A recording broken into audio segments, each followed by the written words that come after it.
After all that, you make some good points, and I think that is probably why Expedition 33 should win Game of the Year. Yeah, I figured I could help you see reason. Yeah, yeah. Yeah. Hello, chat.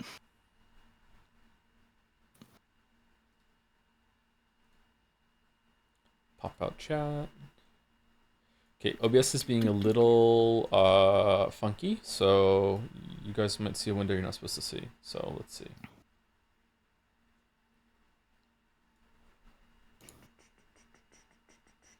What the hell, no Umineko? What do you mean? This is Umineko. Yes, Umineko. Yeah, yes, Umineko. Yes, Umineko.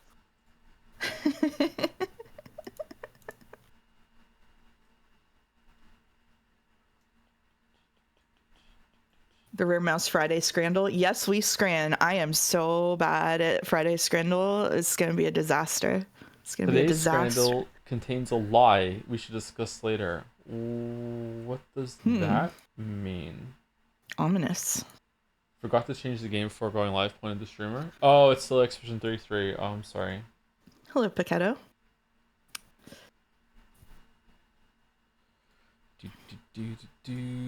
Hi, Joe. Hi, Mouse. Hi, Jelly. Hey, Jelly. What's going?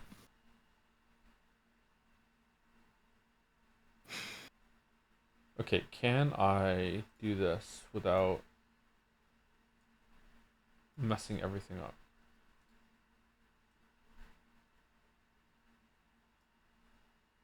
Yes.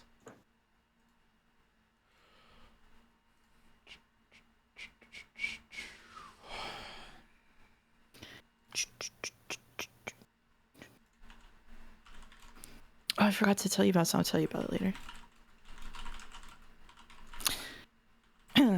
So I was looking through the thing that I use to help time out the episode stuff and do voice assignments and things, and I was looking at the end of the episode for Umineko, and all I did, I wasn't even reading actively. All I did was scroll to the end and get a glimpse of the closing lines of Umineko, and I started crying. Oh. So you in chat should be apprised that today and tomorrow, probably mostly tomorrow, I might need a minute. So okay. yeah, I'm sure lots of people in chat are gonna be feeling that way too. yeah. Not me though. I'm a heart rush walk, but people in people. Oh, really? We'll see. Really? Yeah. Huh. Are you gonna say that if I don't cry, there must be something wrong with me? I need to reevaluate my life. No, I'm gonna say that if you don't react to the Expedition 33 endings the way that I think you should, then it's a moral failure and you're a bad person. Yeah, that's true. That's true. Yeah. That's true. Yeah. All right. Am I streaming to you? Did I do that? Nope. You did not do that.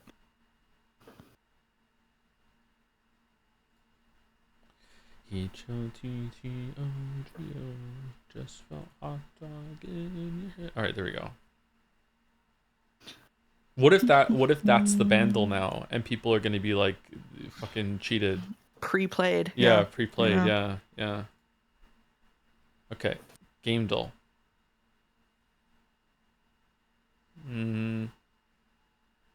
Final Fantasy 15.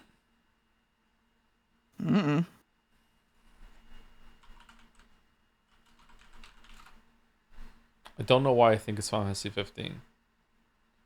Where's that one? X5. No. Then is that a gun? Gun lance? Gun lance? It's Monster Hunter. It's probably Monster Hunter. The new one? Wilds? Which? Yeah. Ooh, it was Wilds. Okay. There he goes. All right. Artwork. Mario Kart? It's got sand in it.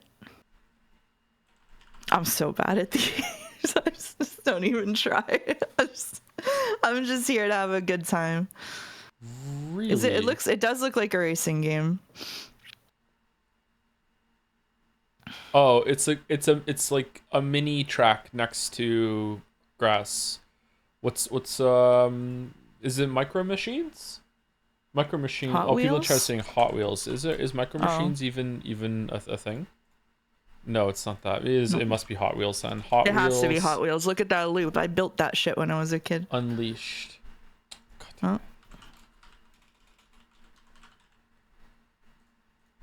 I think my favorite toys when I was a kid were Kinects. Did you have Kinects? No.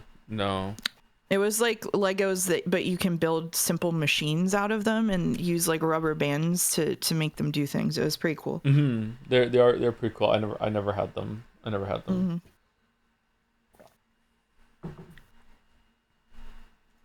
Okay, Vandal. Vandal 2016. Oh, fuck. 2.6 billion views, and it's easy. All right. I'm minimizing chat. Can we hear it? Yes, we scran.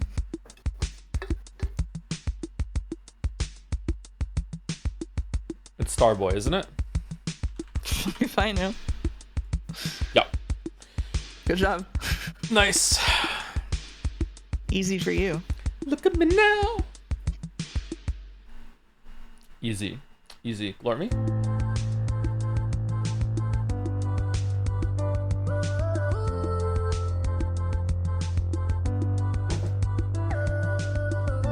We need our own bandle, which is where we guess the game by a banned message. That's actually really good. That's a really good idea. Bandle. That would be good. Shit. That would be good. Shit. All right, Jodel. How are you guys not getting this? Last of frustration. How are you guys not getting this? X thinks he killed 2 people. This is Persona 5.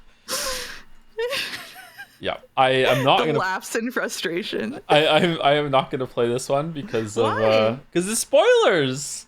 Oh, okay. It's spoilers for Persona 5. Yeah. Okay, Otherwise, I would play it. I know exactly where this is. Right. Okay. I'm gonna show the clip. Joker is gonna be walking around with a hood up around Yushibana. No, that's from Sekimea. The Shibuya station. He's gonna be just running around there. Here we go. Joker. No, Yushibana. it's the end of the first one. Okay. Fine. How are Sharia. you guys not getting this?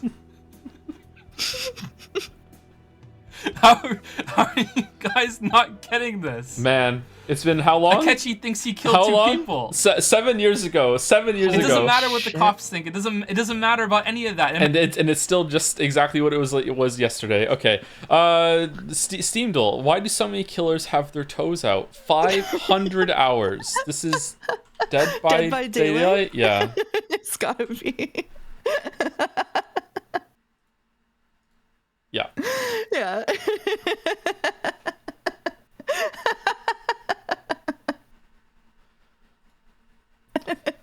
Oh god. Oh, sorry. This. It's Friday Scrandle and it's already in the tab. Here we go. Captain Scranit?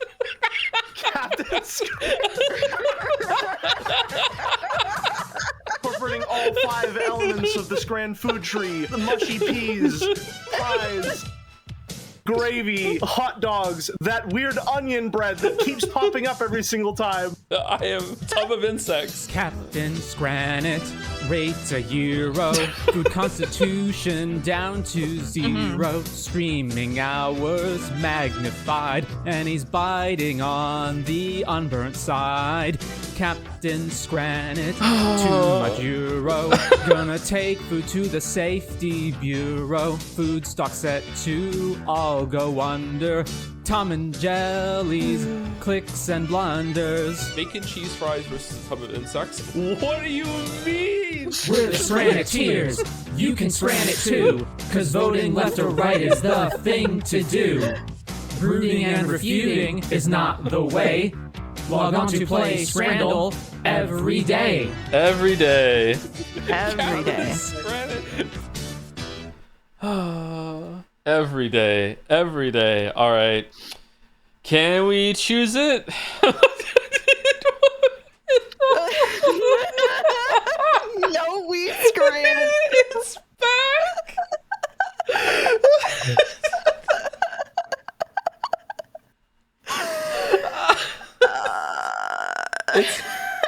It's left. It's left. It's left. It's left. It's left. The Muppet cheese panini. It's left.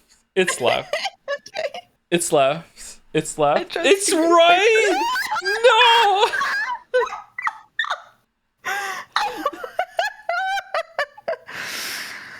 Oh, is it right?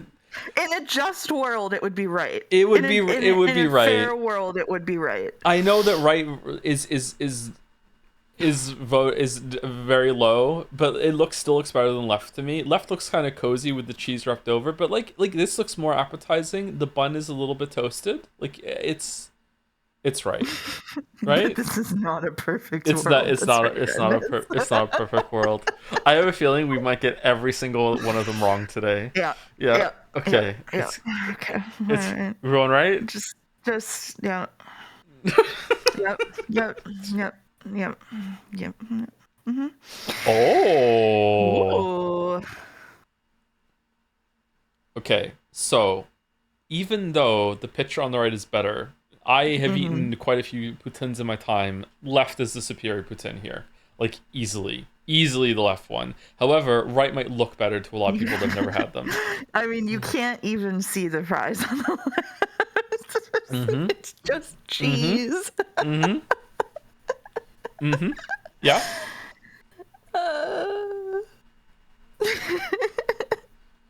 What the fuck is a poutine? Poutine is French fries, cheese curds, not cheese, cheese curds, and gravy. Okay. It's right? Like right is gonna Hot be the take, winner. Quebec poutine is gonna be better. That's probably true. Yeah, that's probably true. Yeah, that is you true. can go whatever you want here. That is true. I don't want to influence Friday Scramble. I don't wash my hands of Friday Scramble. You never know what's gonna happen on Friday. There is only 4 things that the French do really, really well. They make good JRPGs. They make a really good poutine. They make really hot people, and I forgot the 4th one. Wine? I would like to make it clear I don't endorse this message. Okay, all right. Is it less than 4? Less than 4? Okay. Okay, I feel I'm gonna be mad if this is wrong because like left is the superior. Yep. Okay, let's go right. Okay. Let's go right. All right. Yep. Wow. Okay, There it you is go. right. Yeah, It is there right. you We got one right. Okay. Wait a minute. This isn't metaphor. Left. That right just looks nasty, man. Yeah. Like Left. Yeah. Left. We agree. it's yeah. I hope. Yeah. Yeah. Okay. All right. Okay. There is some justice in this world. They also made Ratatouille. No, they didn't. Wow. Right. Double kiwi and sausage pizza. Right looks infected. It's pooling into itself. Ugh. Ugh. Ugh. Yeah, I think that left looks better. Left is Generally marginally better. Yeah. Speaking. Yeah. Yeah. Yeah. Really? Oh, come on. Potato tornado versus long fries with cheese. Long fries. French fries the long way. Long fries. Long.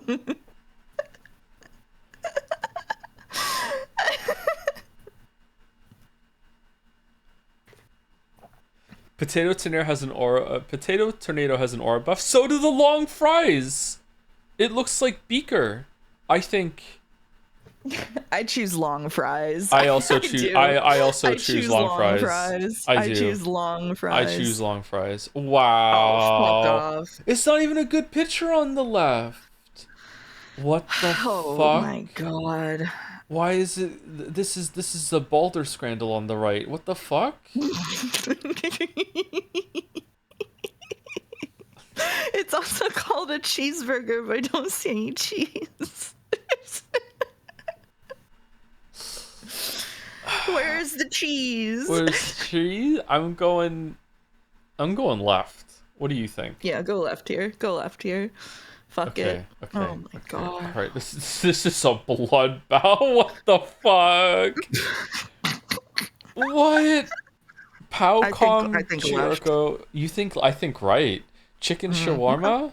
Like there could be anything in there. It's a mystery scran. There could be something good in there. What is left? I don't know what left is, apart from that it's from Metroid Prime. It's bread filled with chorizo. What's chorizo? It's a kind of meat that is like spicy pork that's kind of like ground up. Oh, okay, that could be good then. Okay, so they're very similar things then. Right, has the lighting debuff. So it does have the lighting debuff. Yeah. Reminder to pause before finishing the 10th scran to discuss the light. What the fuck are you talking about? What is this? What? Huh? Left has a nice hand. Are people judging the hands on Scrandle? Its handle? What do you mean? If we're judging the hands, I don't think that's a nice hand, so I would go right. Okay, I don't think we're judging. I'm judging the hands. I'm going judging the hands. The color scheme of the field is making me think of Subway for some reason. I think I'll go left. I'm going with what you thought. Okay. I'm going with what you thought. Oh, Okay? no, All right. but No, host is going with the guest suggestion. but I don't know if it's left. I think it might be right. I don't know. It's left. Okay, fine. All right. Well, there you go. No, really? Oh, left again, Wow. right? Left. Who puts ketchup on fucking bread? What are you doing? Mouse. I told him to go right. Yeah, just go left. Just go left. Fuck It's it. left. It's just left. nothing How is nothing right has meaning. 80? Who puts ketchup on pizza? This is the same. This is the same picture. This is the same picture. Or It's this. Wait, is it not the same picture? Is it? the years are different. I don't believe you. It's not the same. I feel like this is impossible to recreate to the level that they even got like the cook marks on the tortilla, the crinkle of the paper. The position of the thing is different though. It's zoomed in on the right. Yeah, but that's the only thing that's different, right? Oh. Because look, it's the same here. It's the same here. All right. They even have the same crease on their hands. Yeah, where this it's is Sophie and Emma. Yeah, so it's like. I agree with you, and I'm still falling for the bait. Left has better Left does have better composition. I feel like Left does have better composition. Yeah. I refuse to explain, but right gives me more Baldur Scrandle vibes, whereas left is You know like. what? You're right. Yeah. It's left. It's left. It's gotta be. It's right. 3 out of 10. What was the lie? That it was different year? How does this happen? It is a bloodbath. Holy shit.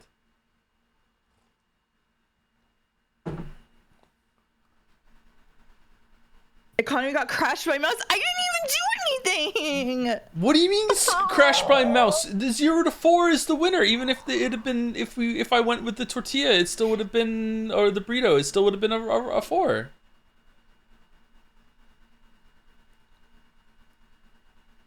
This scram was crazy. Is Merrick here? I want my emotional support, Merrick. Captain Scranit, it's a 0. Maybe he took the pictures on New Year's Eve. It's a fucking Seki man bullshit. Yeah. It's exactly where my mind went. Yeah. Alright.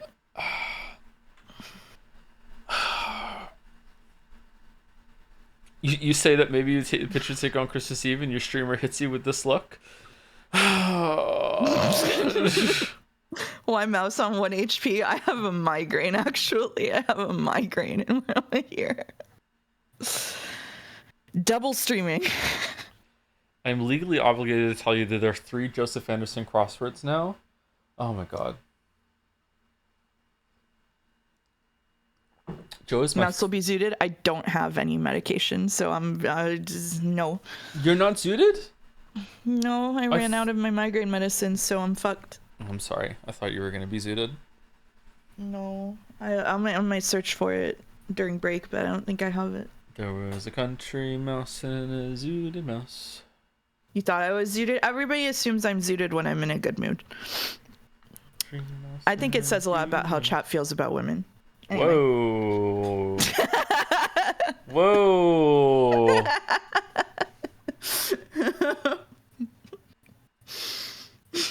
So in chat's experience, a woman being miserable is the default and normal. Yep. Yeah. And what? Yep. Okay. Yeah. Okay. So today is the penultimate Umineko stream. Tomorrow is the final one, unless like something bad happens with like power cut or whatever. Like nothing is ever certain.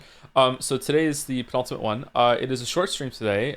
We are going to be doing I think 2 hours of reading, 2 chapters today. So if you're about 2 hours of reading. Yeah, so I'm sure they're going to be important chapters, but like don't expect to have like a lot of plot developments today. And no matter what, I cannot go later today because it is one of my kids' birthdays today. So I cannot, like, we almost have like a hard limit, those 2 chapters, that's it. So that is that. So we will be doing fan art, and we've already faffed around a little bit with Scrandle, and we should have plenty of time to get through the 2 chapters, as long as we don't faff around too much. There's 18 fan arts, we should be okay. And then after that, Joe will run for the Seki heads in the chat, all 5 of you. Joe will run about an hour late, so I'm going to start stream at normal time and just play some cozy game or whatever, and then we'll start whenever he gets back. Yep. Rosa would have streamed longer. Oh, god damn it. True. So true. But yeah, tomorrow Umineko is over, and I'm excited to see the end, but I'm also sad to see it go. Like, yeah, it's Umineko. It's sad to see it go, but you love to watch it leave. So we'll see. And then I'm probably going to finish Expedition 33 on Sunday. I think I'd just like to rip Le Band-Aid off and not wait till Monday or Tuesday. Yeah. And then we'll finish Seki after that. Yeah, so like, and that'll be 3 big things finishing like day after day after day. Yeah. Happy birthday, whichever your kids it is. It's Finn, and he's 10. He's 10 today. I've said the birthdays in the past, so yeah, he's 10 today. It's a big one.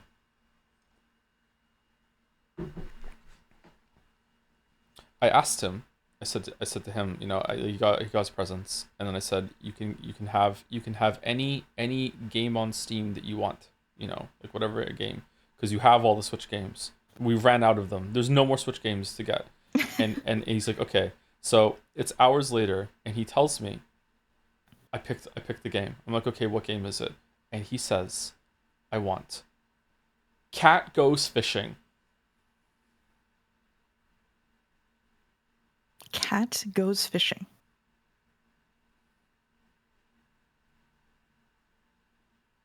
Yep. So I said, okay, I'll get you Cat Goes Fishing, and you can have another game too, because yeah, this is like it's like a browser game. Cat Goes Fishing. You gotta introduce him to Evolve Idol. He's played it. He doesn't like it. He doesn't like it. Yeah, he did have a cookie clicker thing though. Yeah, just that it wasn't a real game.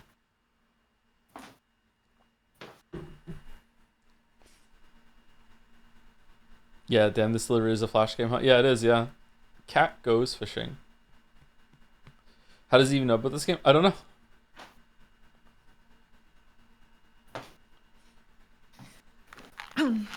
Okay, sorry about that. That was significantly less than 2 minutes. All right, well. Why are you lying to chat, streamer? Because chat lies to me, and I'm just perpetuating the generational trauma along with the themes of Umineko. Anyway, thank you to Scrimbum. I think have we not had fan art from Scrimbum before? I feel like I've said this name. Maybe it was a sub or some bits or something, or just read maybe a similar name. I'm not sure. Tried drawing Jodeler in the OG Umineko style for the last ever Umi stream. Sad to see it go, but those past 8 or so months have been a blast. Kirby face. Happy last Umineko Saturday from the guy who has been trying to count all the Sumaris on streams. Oh, that's how we know the name. Oh. Maybe that's where. Okay. Streamer adding context. It is actually Friday. It's not Saturday. Just in case this is confusing some people that talk to ChatGPT too much. It is Friday today, and we are doing fan art today. So we have clear schedule tomorrow. I don't even know if we're doing the dolls tomorrow. To be honest with you, I don't think we're doing the dolls. I think tomorrow is time for them, but pure, it's up to you. Pure Umineko, unless we are ahead of schedule. Yeah, we'll have time to discuss afterward, and the community has prepared a gift for both Joe and Stream Chat. So. A gift. A gift. A gift. Anyway, Full has prepared a gift. Really love this Skirma. This is one of my favorite Jodelers. I really like the leery, like dead angle mood on Jodeler here. It's really good. It's really cool. Thank you very much. By Crystal, 1 of 4. Oh, are these the last emo edits? Umi7, sorry for the tons of art. Congratulations on reaching the Golden Land. Treasures awaiting you. The treasure being the last of my emo edits, plus emo drawing. An original? Thank you for enjoying my emo edits. I saved the best for last. Huh. Burn, unsurprisingly, not that much different. Yeah, kind of just almost identical, right? Yeah, she's always had kind of Wednesday vibes, right? She always has the vibes, yeah. Mm-hmm. Lambda, and Featherine, really different. Very, very different. Would Lambda still call herself like cute and pop here or whatever, or no? It would be different. I think so, yeah. I think so, yeah. Featherine can step on me. Thank you, Shonover. Thank you very much for your contribution in chat. Thank you. Okay. I have a question about what that chatter just said. What chatter? The step on me chatter. I didn't. I thought you were just saying that. I didn't know a chatter said it. Sorry. Oh, no, what? I didn't say that. Why would I say that? Okay, I have a question. That's what I was wondering. I have a question about being stepped on, but I'm afraid that if the answer is one of the things I'm thinking of, that it will be a bad question to ask. But now I have to ask it.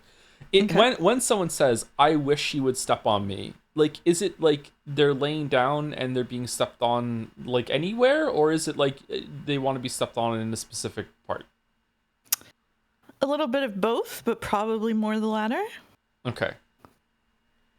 Did you know that at Japanese massage places, you can get a massage where they walk on you? I didn't know that. No, I didn't know that. They actually just like hop onto your back and walk on you, and that's how they massage you. I have gotten it done once, and it was actually very relaxing. Was it really? Yeah. I took my mom when she came to visit me when I lived in LA, because there's a lot of like really cool like Japanese places, and I did not warn her that that's how massages work there, because I thought it would be funny. And she was very surprised when they jumped on her back.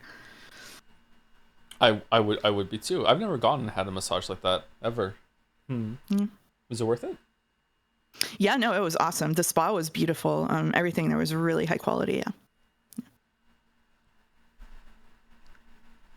Surprisingly, I think I'm going to give the best edit here to Lambda. I think Lambda is the biggest change.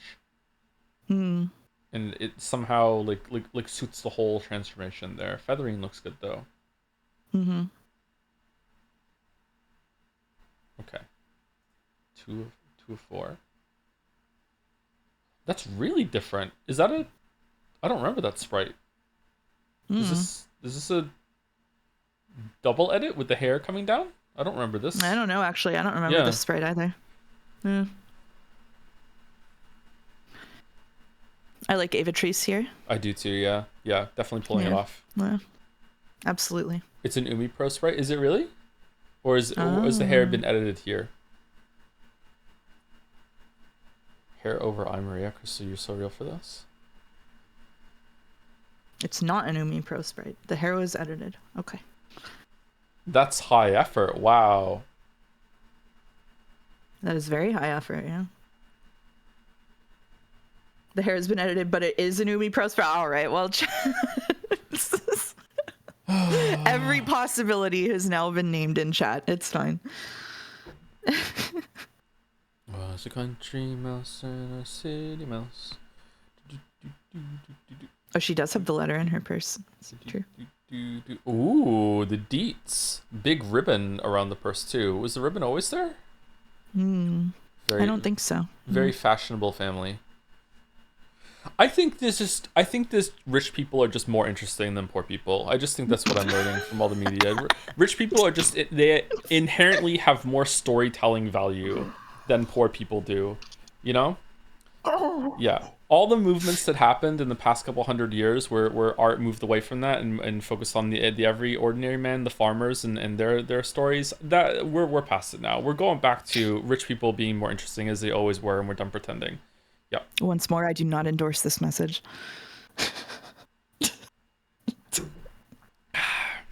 Okay, that's 2 of 4. Next one. Whoa.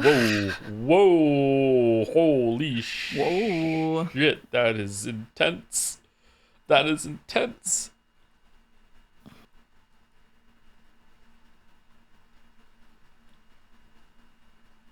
Cannon looks like he has to go like lead a revolution after this. Shannon is like actually kind of creeping me out a little bit. And Claire, right? Claire looks really good, actually. Yeah, damn. Claire looks really good. Yeah, I like Claire the most here. Shannon reminds me too much of Higurashi here, so unfortunately she has to go. I am confused. I am confusion about these kind of piercings. Can I zoom in? These kind of piercings. They're not always here on this part of the body, but they are somewhere.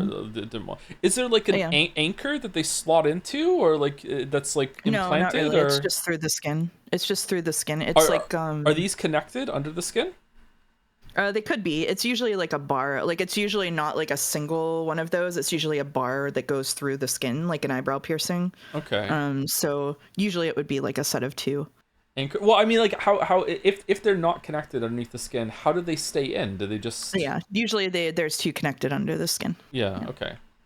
Yeah. So do you have an anchor? It's a plate under skin, maybe. Hi, Casey. He's so excited to be here. They super glued it. How do those is it to do blood sugar with diabetes? Like some people have those things that are stuck to their arms, and it's like does that have some sort of anchor mechanism to it too, or is that just like a needle that is just embedded? I mean, does it like spread out a little bit? Those look a little painful actually, or awkward. No one knows. Finally, I asked a question that chat does not know the answer to.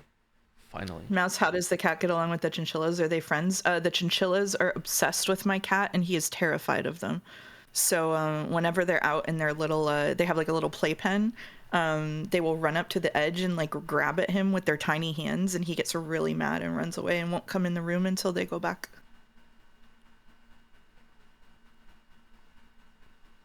I'm giving this one like to Claire, like Claire, Claire, just like Claire Obscura, 10 out of 10, and then Canon, and then Shannon. Sorry, Shannon is just scaring me too much. Yeah. She's too Rina Higurashi here. Yeah. I can't traffic with it. In fact, I would give it to Claire, the best one so far of all the ones that we've seen. Yeah, I really like Claire here. Yeah, this is really good. I like this a lot. Yeah. Yeah. And then the last one, 4/4.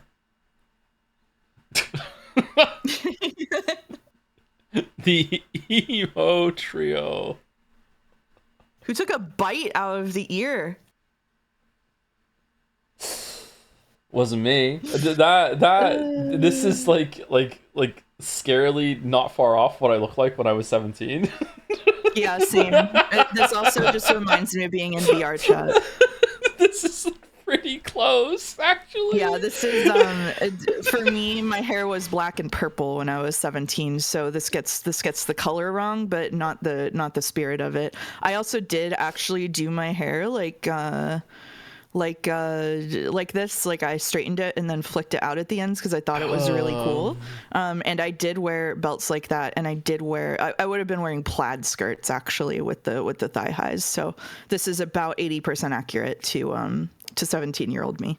There is a really funny picture of me that is they wanted to have a family reunion, and we went to the family reunion, and I didn't want to be there, so I brought like my entire like get up, and so everybody else is in normal clothes and I am dressed like this.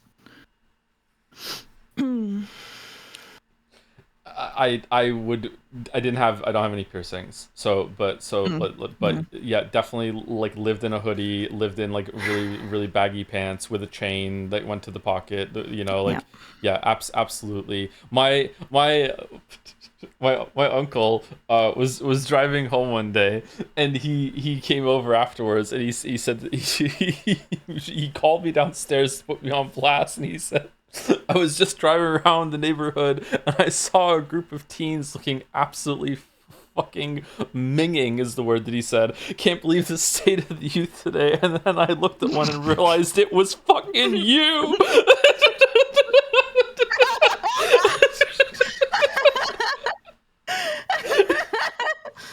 Joe looks like the bad boy in a romance manga. Yeah, he does. Yeah. What her uncle's doing? He was a fucking asshole, but yeah, he had some funny moments sometimes. Thank you, Crystal. Thank you. Yep, this is good. You know what? It's going out with a bang for sure. I give the best one to Mouse here. I like the skull, the shirt. The skull, yeah, the ribs on the shirt are really good. It's a bone shirt. Sorry, not skull. Yeah.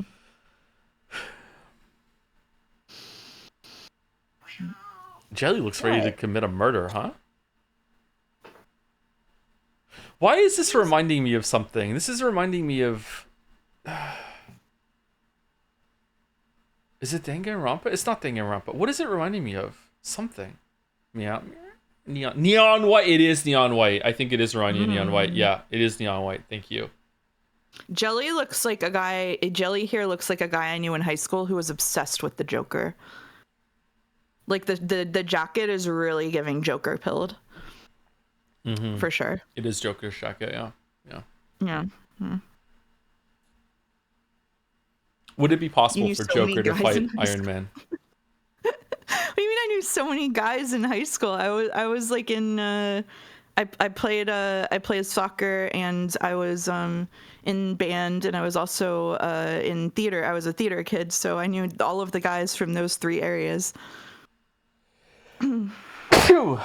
Sorry.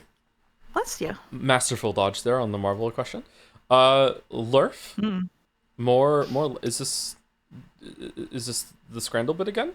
The evolution of the Lambda Delta henna. Oh, no, it is different. Since you were curious about how henna works, I thought I'd explain. Essentially, henna is a paste made from a plant which dyes hair and skin a reddish orange-brown color. It's piped onto the skin like someone might pipe icing onto cake. Once it dries up and flakes off the skin, it leaves behind a stain that resembles a tattoo that lasts anywhere from 1 to 3 weeks. I also figured out a secret hack to do shading by using a watercolor brush. Anyway, Lambda Delta best girl. Everyone better clap and cheer for her when she's on screen, or I'll blow up stream chat. The Yay, threat. Yippee, Lambda, yay! Hooray! This looks awesome. Mm-hmm.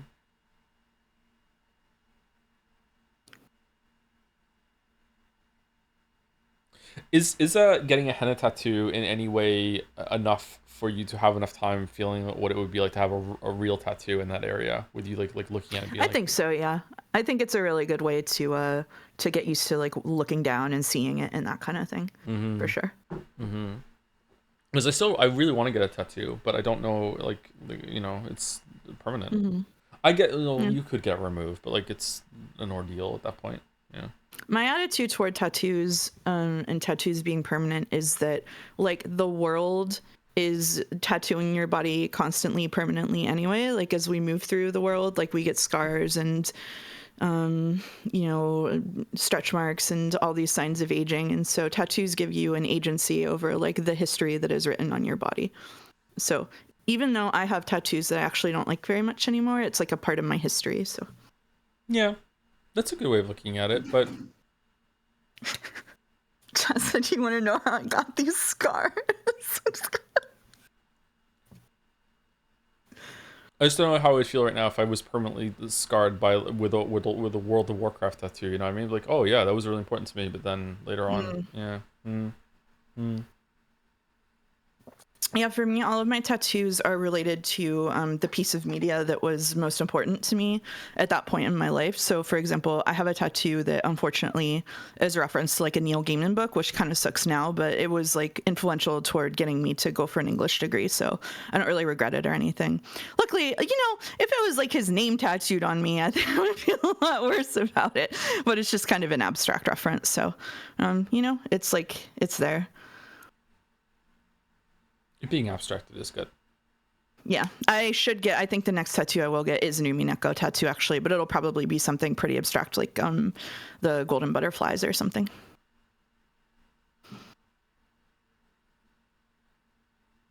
Not the one wing. Not the one wing. Not the one. Not the one wing. Thank you, Laura. Jelly? Ooh. Jelly? What do you think, everyone? Kermit George. Umi 5 character spoilers. The Musketeers and their iconic vocal stims catchphrases had to include Greg's Kermit George, because after all, there's only one more sleep till Umi full. Ooh, it is. Oh, I'm never going in there. However, on a more serious note, Joe and Mouse, I truly cannot thank you both enough for allowing me to be a part of this beautiful, chaotic, terrible, wonderful, undeniably magical experience. Undenying magic? And it has been my sincere honor and pleasure to be a part of this stream series and to be part of this community for the past 5 years, and I will never be able to express enough gratitude and to properly convey just how much you have all done for me. It may just be reading an anime visual novel, but these past 6 months have been an absolutely unforgettable time for me. I don't know exactly what the future holds for us all, but what I do know is that I will look back upon these days with a warm, overwhelming fondness for a long, long time. That is so sweet, Jelly. In other words, Sumari, thank you for allowing me to make these happy memories, and thank you all. Yes, even chat, Umiful, and all of the goats for sharing in their creation with me. Thank you so much, Jelly. Thank you, Jelly. This is very sweet. Ryu.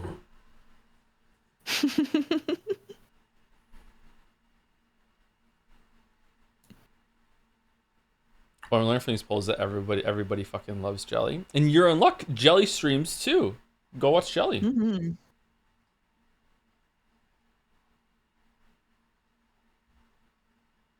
It's going to be so awkward when Joe hates the finale. When Joe hates the finale tomorrow, we have extra padding time so that he and I can get into like a nasty insult exchange fight on stream for everybody to listen to.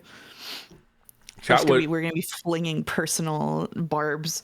Chat would unironically love that. You would be their champion, their avatar. Yeah. Like it would just be like oh my god, and after like when it's half an hour into it, they'd be like, now do Persona 5 now let him have it about that. Now let him have it about sprinklers. Now let him have Expedition 33 too. Yeah. That let him have it about they would love that. Boulder says reload the fan art. They would love that. Okay, I'll reload the fan art in just a second. First of all, thank you to Scruffix for the resub. Thank you very much.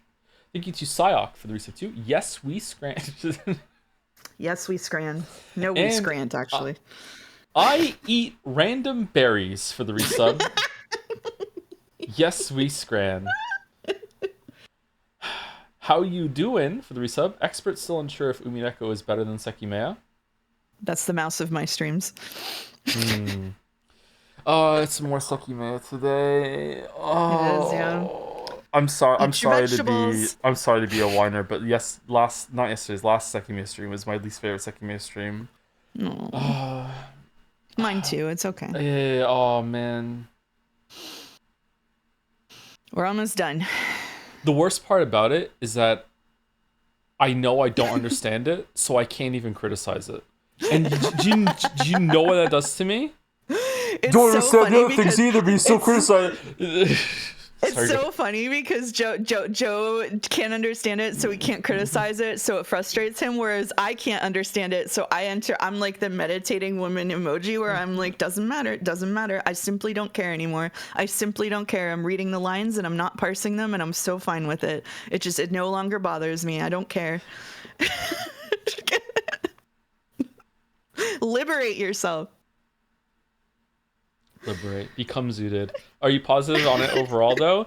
Like the whole thing? Yeah, because it's had some really cool moments and I like it. And I appreciate the setup and the work that went into making it like a very long, tough puzzle.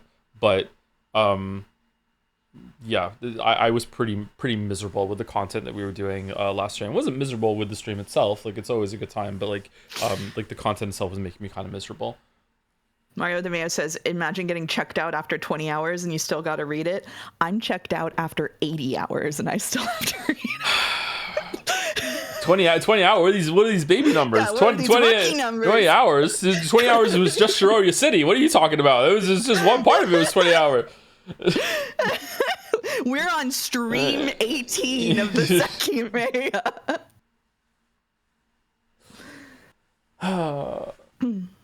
Anyway. I don't remember who first gave Mouse the big ear piercing, but I love how it looks on my designs, so thanks for the artist for creating Peak. That was either Tep or Oko.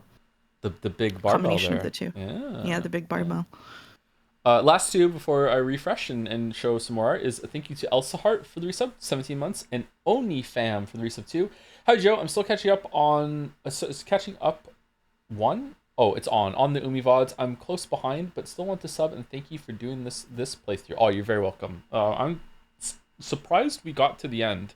You have to understand that like before I even did the Leap Day stream, I would see like people in Jads like Kusoro was like, I remember Kusoro is when because I really value Kusoro's opinion for some reason, is that like he to be sincere, like Kusoro is consistently pretty smart, really fair, argues in good faith, and has read a lot of books and has a wide experience with a lot of media. Kusoro rocks. Yeah, Kusoro is really good. And I remember Kusoro being in Jads and saying that he was reading Umineko and he really really likes it, and he was like, it's devastating that it's good. I'm like, are you fucking kidding? And he was like, no. And then he said, I have to go back to it, and the way he described it was like putting in another shift at work. Like the way he just like it is, I don't know, like, what do you mean? He's like, oh, well, I'm like like fucking like 3 months into this thing and I need to go back and do some more or whatever. It might not have been 3 months, like who knows, but like it just sounded like such an ordeal to go through this thing. So to be at the end of it is odd. It's an odd feeling. Yeah. Let me refresh the page.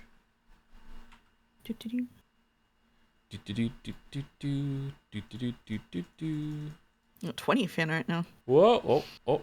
What?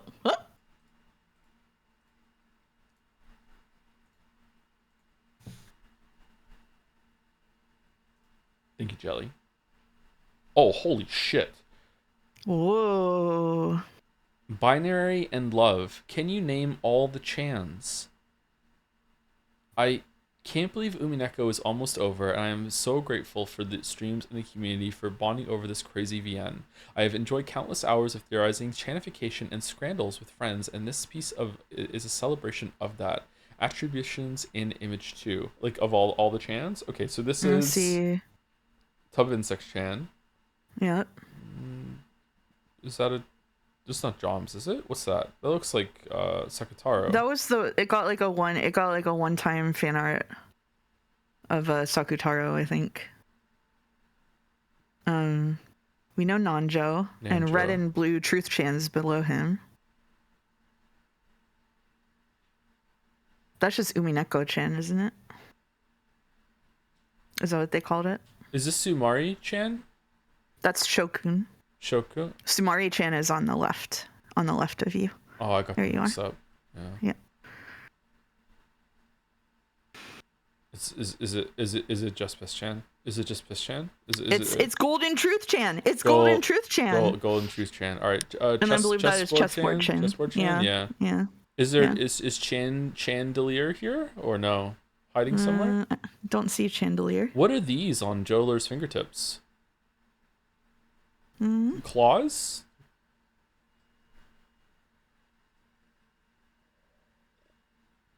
No, it's Chandelier. Oh, this is Chandelier. It's not Golden Truth Chan. That is Chandelier. Okay. All right, that is Chandelier. My bad. Okay.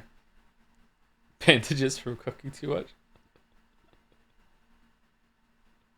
This is gorgeous. Look at this. Yeah, it is. I Yeah, love really like this. like teaming pictures like this. It has a term for it. I used to Wimble builders, something like that. It has a term for it. I really like them. It's the same category that Where's Waldo is in. Like I really like it. Like there's like an overwhelming amount of things in the picture, and you can see a lot of details if you zoom in.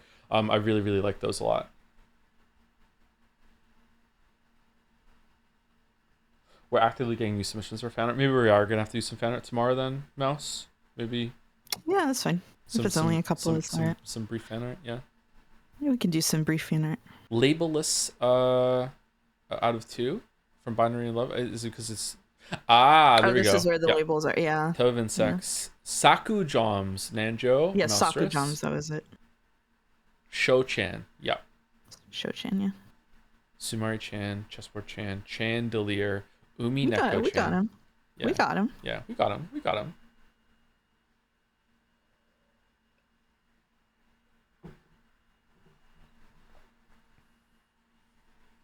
I saw the extra fan art. It was just submitted in this gallery. If you reload again, is it more than 20? Again? It'll be 21, yeah. Who's Dragon? Hi, I'm Dragon.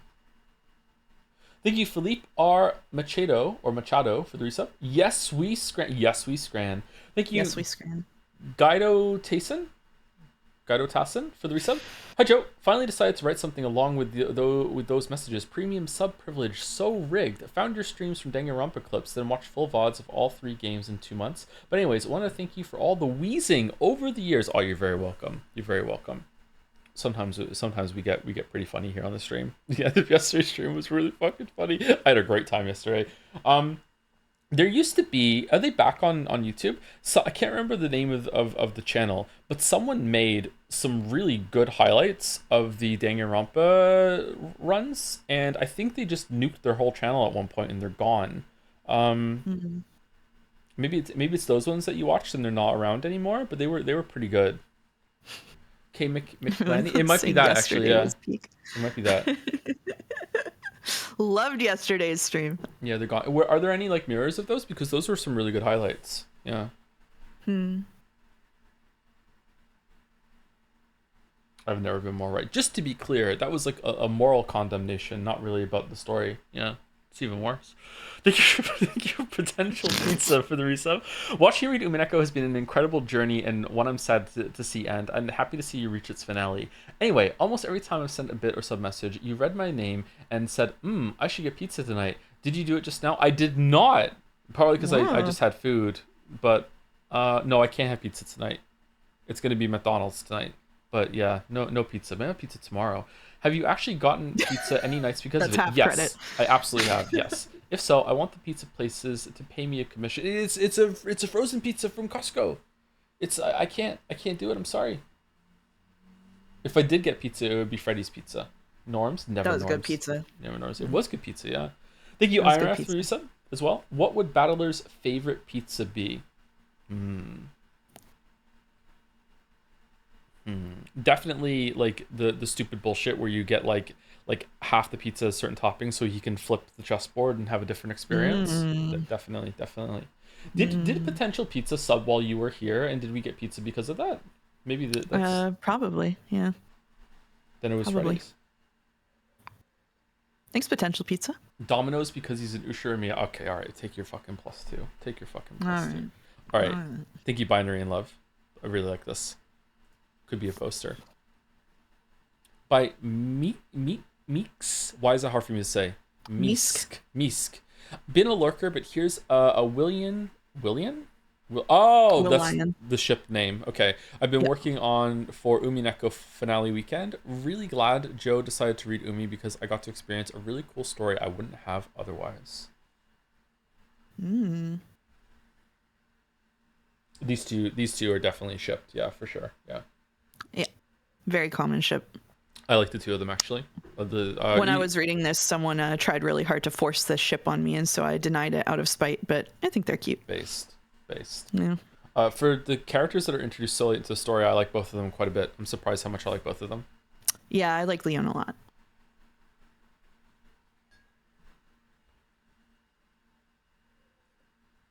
Do you think the pronunciation of Leon is so it doesn't sound like lying when you say their name? I think it's related to Higurashi. I'm so sorry. No. No. That's devastating. That's devastating. We all agree that Will is the bottom, right? Nope, absolutely not. Nope, you've gotten the vibe all wrong there, Cheddar. You've gotten the vibe all wrong. I can't refresh. It's not letting me refresh. Am I still here? Yes. There you go. Whoa. Whoa, it got introduced into the middle. Okay, all right. Okay, it got put in the middle. We have to go We back. gotta go back. We have to go We back. gotta go back. All right. Uh-oh, I just lost a window. Hey. Oh my god, sorry. It's okay. It's not okay. It's not okay. It's okay. It's not okay. It's all right. No, everyone's It's gonna all hate right. me now. No, everyone's gonna hate me. Okay. All right. Oh my goodness. We're back. All right. Misk. I did it. Thank you, Misk. Thank you. When will you start the Higu stream? We did one already, and everyone hated it. Okay, so new tech. We have to go back to previous for the next one. Okay. Boom. By Boom. Alice. Alice. Whoops, late fan art. I forgot to submit from the episode 7 stream. So excited to see the end after following along the whole time. Peak streams. First they tear me into little bits, then they make me read. How is that comparable? Goddamn dyslexia.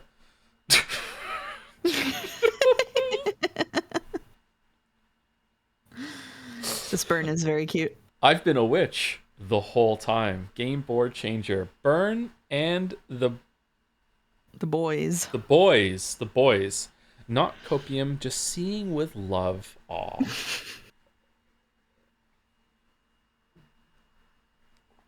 I think, and this may be bold to say, I think the whole thing about seeing with love, especially because which is surprising because he's such a blink and you'll miss a character, Okanoki's explanation of it, I think is like one of the most important things you can learn in life.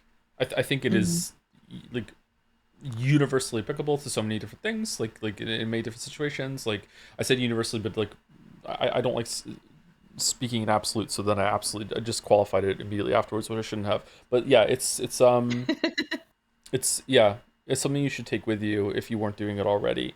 I think most people who read this probably already understood that, but like it was made more apparent, and you can like consciously be more aware of it after reading Umineko, maybe. Yeah, if you weren't doing that already.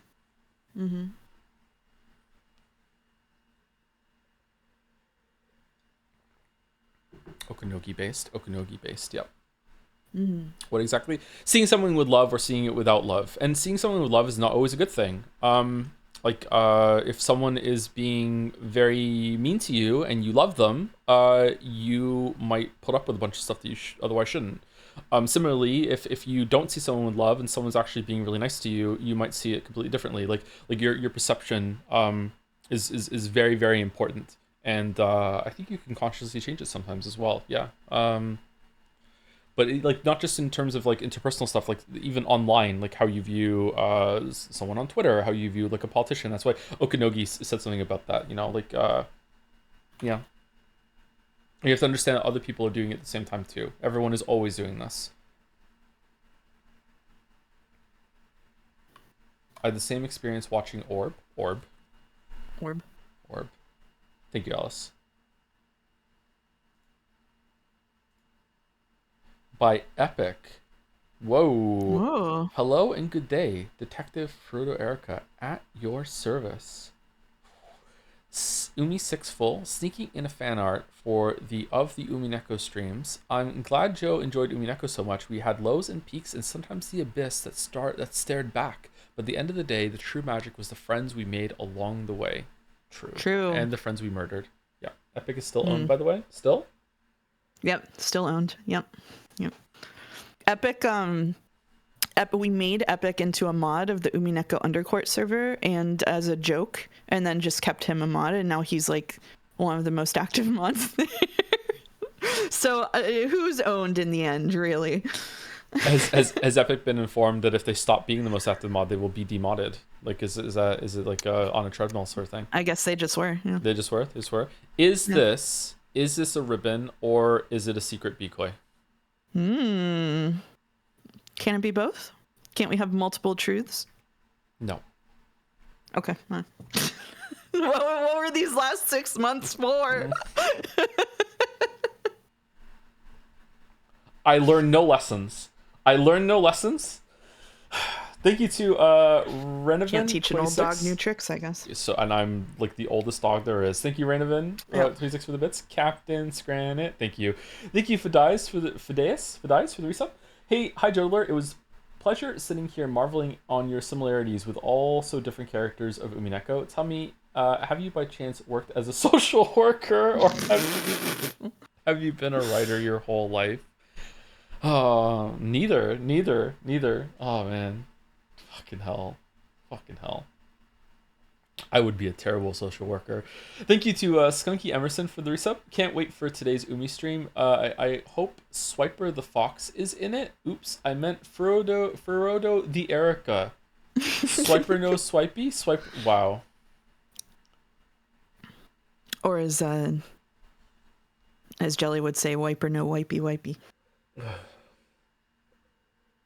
August and I having the same thought in chat. Thank you. Frodo Erica. You know, it's really sad when you think about the fact that Erica is basically just a drowned corpse brought into the magic because of the massive speculation. That is a very likely interpretation of what happened. Yeah.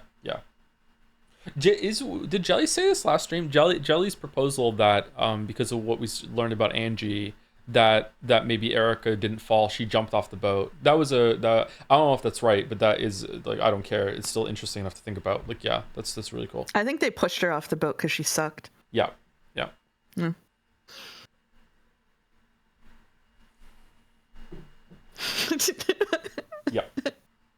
Thank you, Banjo Jack, for the resub. Hey Joe, thanks for the entertaining discussion at the end of Expedition 33 yesterday. Peak Joe content right after the cliffhanger. Thank you, Banjo Jack. Thank you. She could have been a normal girl. Pieces on the game board don't act out of their character. So true. So true. Thank you, Epic. Thank you. Not owned, by the way. Thank you, TC Agam. A reward and a curse. Jads loves this ship. Congrats on the mammoth project of Umineko being almost, depending on when this fan art airs, over, Joe. Have this image, one that plagued my mind until I put it onto paper, and now you have definitive proof to chat that you have seen something Uma Musumi related. Unrelatedly, I totally don't have any stress related to moving apartments that would have contributed to this creation. What are you talking about? Double Bikoi, Weeby Derby, Uma Jadsumi, Mike Chan? Who's in the background here? Who are these chants? I don't know.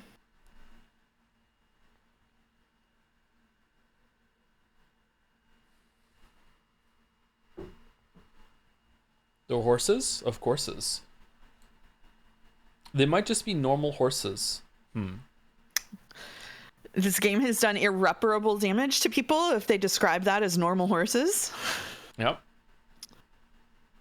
God, what a fucking terrible cultural phenomenon. Okay, whatever. If I go to ChatGPT right now and ask it to name me a few famous racing horses, is one of them that they're going to spit out one of the ones from this fucking game? So what you have to understand is all of the horses in this game are based on actual horses, and so yes, but it might be because that's an actual horse. Okay. All of these horses are based on actual horses in Japan, like funded by the Yakuza or whatever. If it was one of those models that can also make pictures, and I asked it to draw a picture of a famous racehorse, is there a chance it might spit out one of the anime girls? I think if you named it by name, then yes. Holy fuck. Yeah. It depends on what they're sourcing from. I think that they're probably scraping social media, and since there's so much fan art of it right now, there's a pretty good chance it would. But if they haven't updated the model to scrape from social media since this hit the like the cultural shift, then it might not. I don't. Sorry to give you a serious. No. answer. I'm not making Joe noises because of that. Like, I just feel kind of like a boomer. I feel like society is doomed a little bit. That's both of us. I think COVID did irreparable damage to people and made them forget how to relate to other human beings, and that's how you get chat. That was one just from Merrick if he watches this one. Oh, okay, all right. Yeah. Right. Merrick loves that I hate chat. Every time I say something mean about chat, Merrick gets really excited. So every time I insult chat, it's just to give Merrick a little burst of dopamine. Blame Merrick. The courting of Merrick has begun. Okay. Thank you, TC Agam. Thank you. Hayami EXE. Fucking hell. I can never say this right. Some doodles from work today. Don't know if this qualifies to be here or as art. Maybe abstract expressionism. I'll just dump it here in case someone enjoys. Actually recognizable, I think. Yeah. Is this like one line? Like you started somewhere and then it looks like it. Kind of looks like it. Yeah, that's cool. That must be hard to do. Is Umineko over? Umineko has not yet begun. This is where Umineko truly begins. Yeah. We haven't started reading it today, and when we do, we'll be finishing tomorrow. So, it's going to be a long stream. One line, yes, except for your EXE. Mm.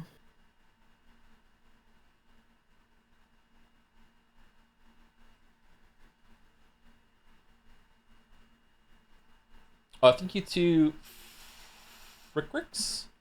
I don't know how to say that. Frickrix for the resub. Hi, Joe of the present. Currently catching up with the last 8 months of streams with Joe of the past and Persona 3 at the moment. Oh, fucking hell. Looking forward to starting the Umineko journey with you after. Much love. I hope you enjoyed Persona 3.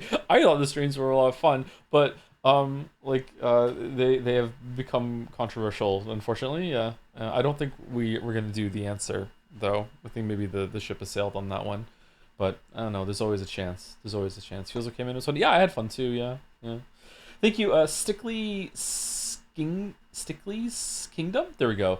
Hey, Toe. I was VOD frogging through episode 8 and caught up just in time for the finale. These streams were my first experience with Umineko, and its writing has left an impact much stronger than I could have imagined. I'm glad you, upon the insistence of many weebs, including Mouse, could expose it to such a wide audience. It's a bittersweet feeling to see the story conclude after so long. But if we start going in circles, you'll be delighted to notice that there will always be you, me, and Echo.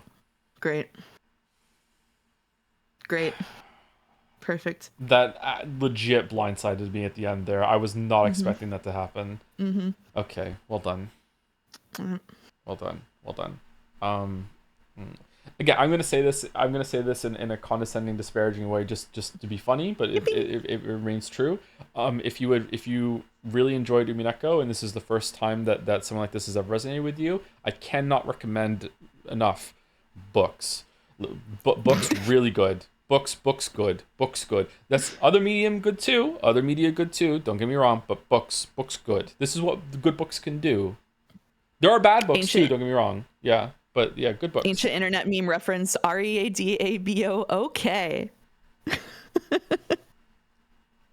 Is that from the video? It's a song. Yeah, it is. Yeah. Okay. I know that one. Shit. I know that. Oh, that's in my head now. No. That's a dangerous thing to have in my head. Why would you do that? No. Okay. All right.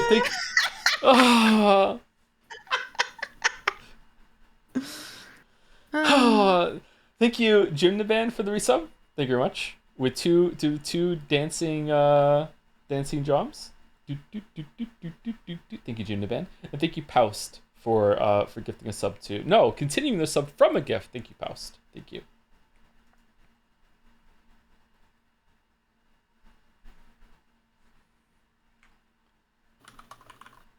And thank you, Jaime. EXE. Gold Star Knight. No, really, random berries from the bush are the ultimate scran. Totally safe too, trust me, I learned it from Reddit. Who knew the world had such wondrous fruits?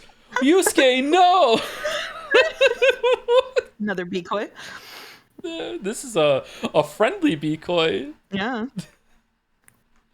That Yusuke line will be stuck in my head forever, featuring Wild Scrandle-kun, who isn't dead after all. What a twist.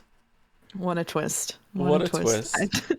I love how decrepit Wild Scrandle-kun is Yeah. with the leaves in the hair. Just...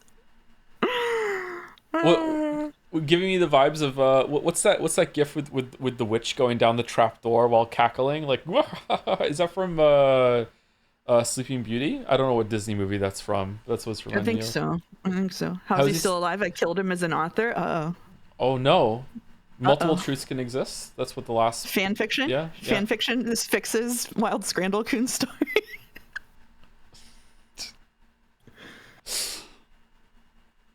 Next image carries a banger design warning. Huh. Okay. Is it Snow White, really? Snow White? Oh, that's right. Do we still like Snow White, or are we just kind of collectively over it?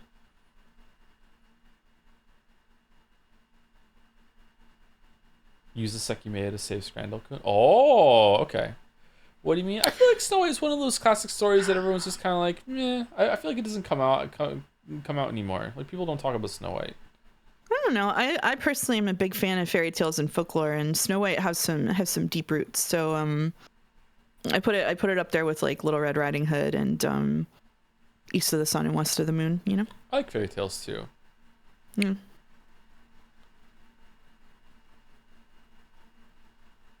You would love it if it had rich people.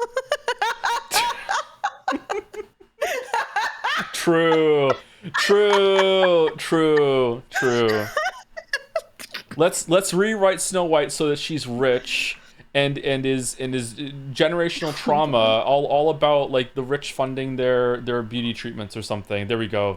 And she doesn't need them.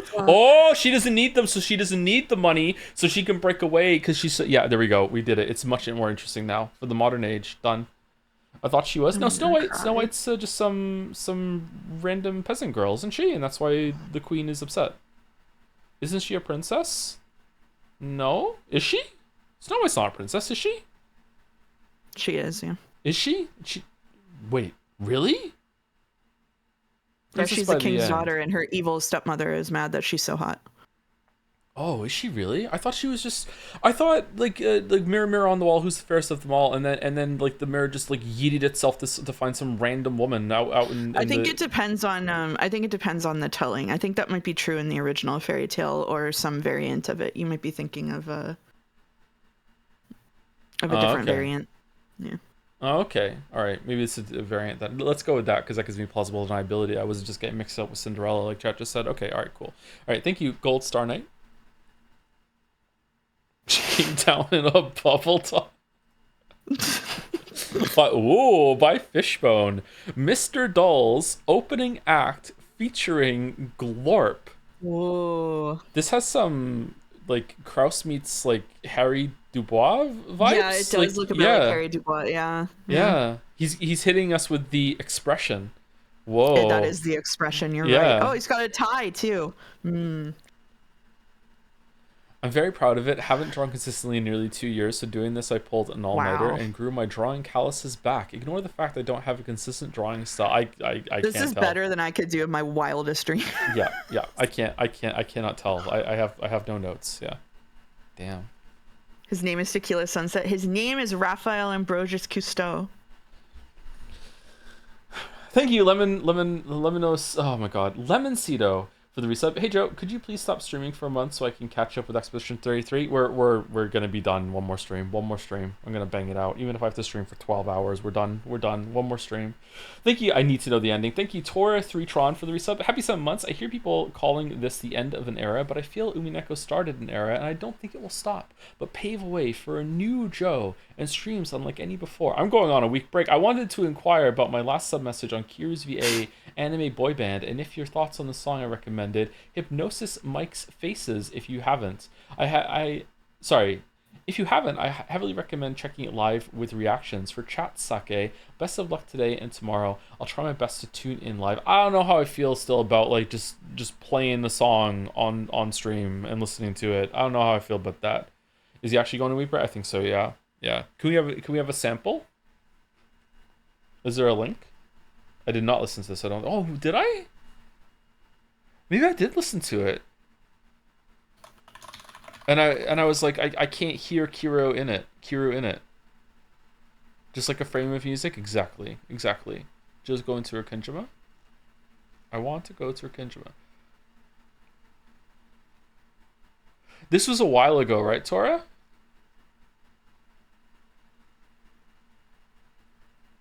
Are you planning to go on any Umineko podcasts? I don't have any plans at all. Do I look like someone with a plan? I'm the Joker fan now. It was last month, was it?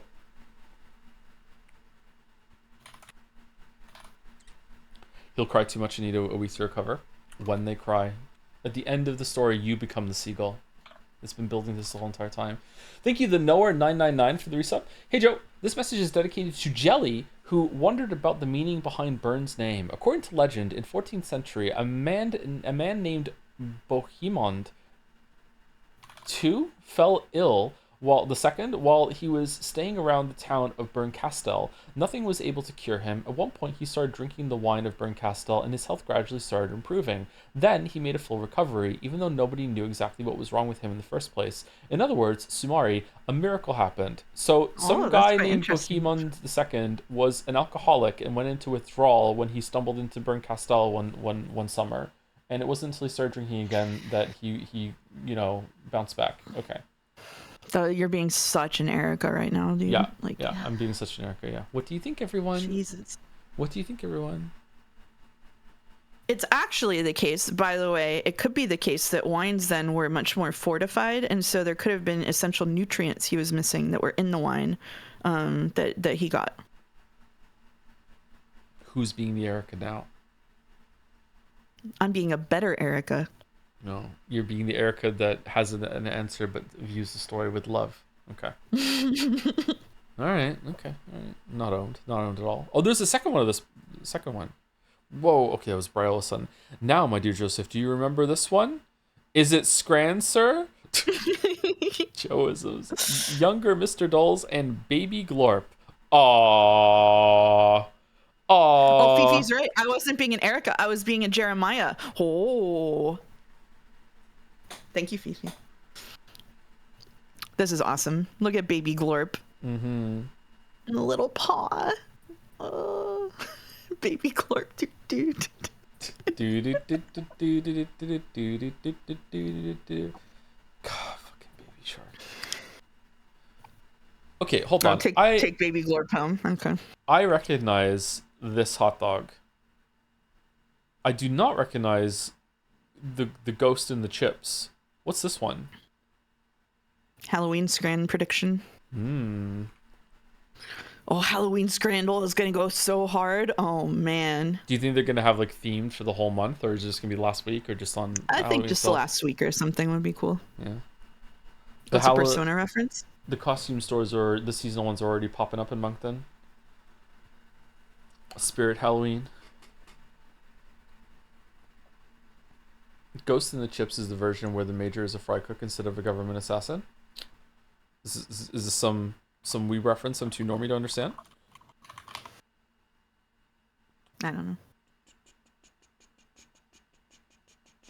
Keep seeing these evil gravy fry. What do you mean? Poutine is good. Thank you, Huli Gordeau, for the bits. I want you to know that we finished the Norms logo in W Place, but someone, probably unrelated to Jazz, griefed the logo. So unless you were the one to do it, somebody else has the same disgust for you do. There's dozens, really? We should check W Place out tomorrow again, maybe, or on the Expedition 33 stream. Yeah, let's take a closer look at that. I think it's cool what the community did. Although it's kind of scaring me a little bit too. Yeah, I've seen a mouse there. Yeah. Thank you, DQZ, for the new sub. Welcome, DQZ. During the Fanart intro, bold. Thank you very much, DQZ. And thank you all's end for the resub too. Oh, very appropriate. Hi Joe. Thank you all for these wonderful Umi streams. It's been an incredibly funny, entertaining journey this year with you, Mouse, Jelly, Chat, and Umi Full all together. So thank you all for the endless fun and laughs. Super excited for the ending and am ready to get emotional all over again. Get ready, Joe, and all the best. Umineko finale. Let's go. Damn. Let's go. Damn. The hype is building from today to tomorrow. I hope it ends well. It probably does. I can't see it not ending well. Thank you, Henry White, for gifting a sub to Book is Goody. Oh, nice. Book is Goody. Horse Girl conversation. There are multiple anime franchises like this anyway. Fate does this with historical figures. Image searching Nero Claudius returns an anime character. Bungao Stray Dogs does this with authors, i.e. Osamu Sazai? Hopefully I'm saying that right. Umazumi, whatever the fuck, does it with horses, etc. Okay. All right. Well, that makes it better. Thank you, Fishbone. By Luna Panda, first thing that came to mind when Mouse said that Joe eats. Okay, will it play?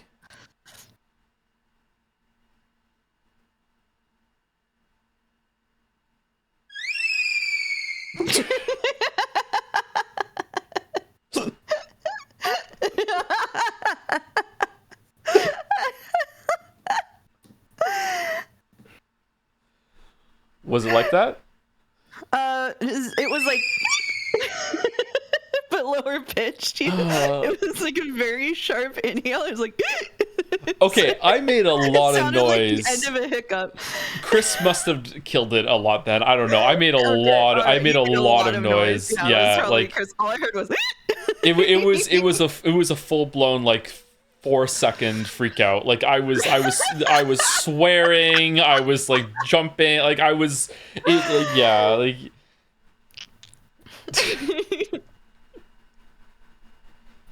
So many best noise 2025s missed. True. Yeah, I should be recording all of our private conversations. I don't want to stream Peak. I don't want to do it. No, I'm bad at it. No. I'm worse at it than you are, so. No. We're so bad at Peak. I think Jelly is good at Peak, so maybe we can let Jelly solve it for us. We are so bad at Peak. No. No. It'd be fun to cool off from the story games. True. Yeah, true. But Joe, you're bad at Helldivers, and that was fun. I am amazing at Helldivers compared to how bad I am at Peak. Yeah. Same. Mm-hmm. Yeah. I am really bad at Peak. Yeah. Thank you, Luna Panda. Thank you. Imagine getting backseated during Peak. This sounds amazing, actually. Okay. Oh, Nacob? Nathaniel? I see what you did. Drew this back after the first Persona 3 Reload stream and never posted it because life got busy. Feel like my thought process behind this one should be self-evident. Very true. Very true. Yes. It's a very handsome dog. It is, yes. Very Josie. Very Josie. Mm-hmm. Speaking of handsome dogs, what are you doing, Gatsby? Oh, he's out. He's not even answering. He's asleep. Thank you, Ipson13 for the reset. Hey, Joe. I'm sad I'll miss the finale live tomorrow, but I just want to say thank you, Mouse and Jelly and Greg and all the goats for this read-through. This has been one of my favorite Twitch experiences on this platform. Also, you just said it at point of writing, but yes, books equals good. Yes, books are pretty good. We love books. We love books. We love books. I don't think books are the best medium, period, but when it comes to having the best chance of like hitting you with like a life-changing sort of lesson or perception, I feel like books like will probably give you that more often than other ones. I think like video games and film can do it too, but yeah, like books can get you really dug in sometimes with someone. Can I give 2 book recommendations to Sure, chat? go for it. If you want to read a book that was obviously very inspirational and also is very entertaining and a fun mystery, the Tokyo Zodiac Murders is probably one of my favorite mysteries I've read. I did a whole deep dive on like Honkaku and Shin Honkaku novels, which were the genre that kind of inspired Ryuki Shida to write Umineko, and he gives them shout outs in there, and I loved the Tokyo Zodiac Mysteries most of all. Warning, English major, that's true. I will also now do something that I said I would not do publicly, which is admit to my favorite book. My favorite book is People of Paper by Salvador Plasencia, which is a piece of metafiction that is not very well known, and it is an incredible book. It has beautiful prose and scratches a lot of the itches for metafiction. It's very like literary fiction. So if you're not used to reading, maybe don't dive straight into that. But it's an absolutely beautiful book. So the name of the first book was Tokyo Zodiac Murders. To follow up Mouse's wonderful suggestions, I will give you my basic bitch ass suggestion, which is if you never really got into reading before, my suggestion is always going to be, I guarantee you that one of your favorite movies was based on a book. Go through like your top 10 movies or whatever, find one of them that's based on a book, and read that book. Or pick a movie that you've always wanted to watch that you know that is based off of a book. Read that book first, then watch the movie, and like see what you think. Going through that. Jurassic Park is based off of a book, for example. Like, yeah, you could do that. Yeah. For the anime lovers in the chat, the book that Howl's Moving Castle is based on is, in my opinion, way better than the anime interpretation, and has a couple of books in the series.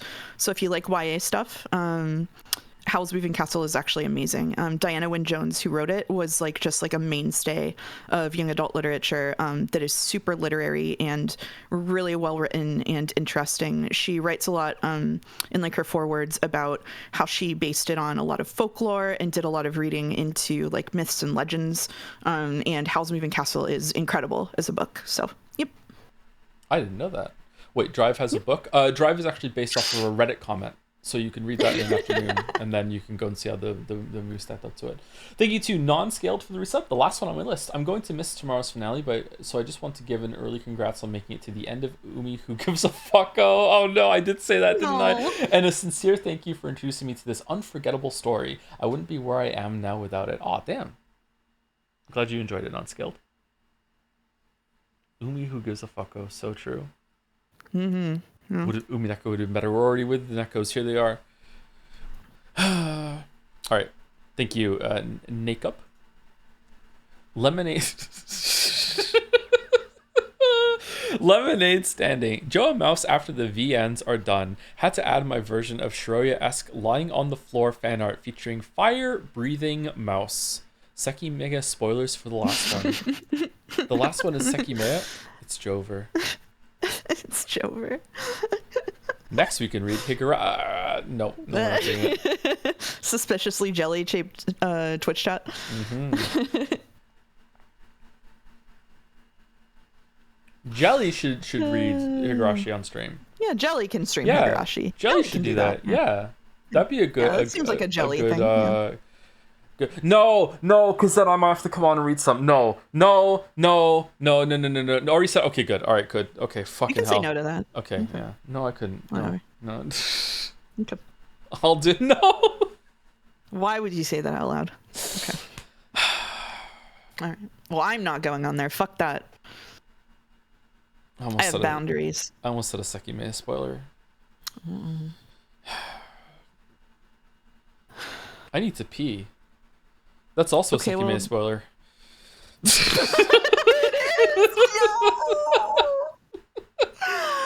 Oh, the piss time. Oh. It is. It is. Okay. Yeah. Okay. It is.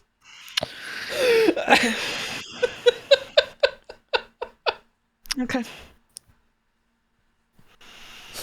Man, I've had a lot of good jokes the past 2 days. I'm happy. I'm chuffed. Yeah, me too. I was popping off in chat yesterday. You were. It was really good. It was the perfectly timed. Do you want an answer to that? Was amazing. Yeah. Thank you, Lemonade Standing. And okay, so Sekimoe spoilers, and maybe for the last one. Here we go. 3, 2, 1.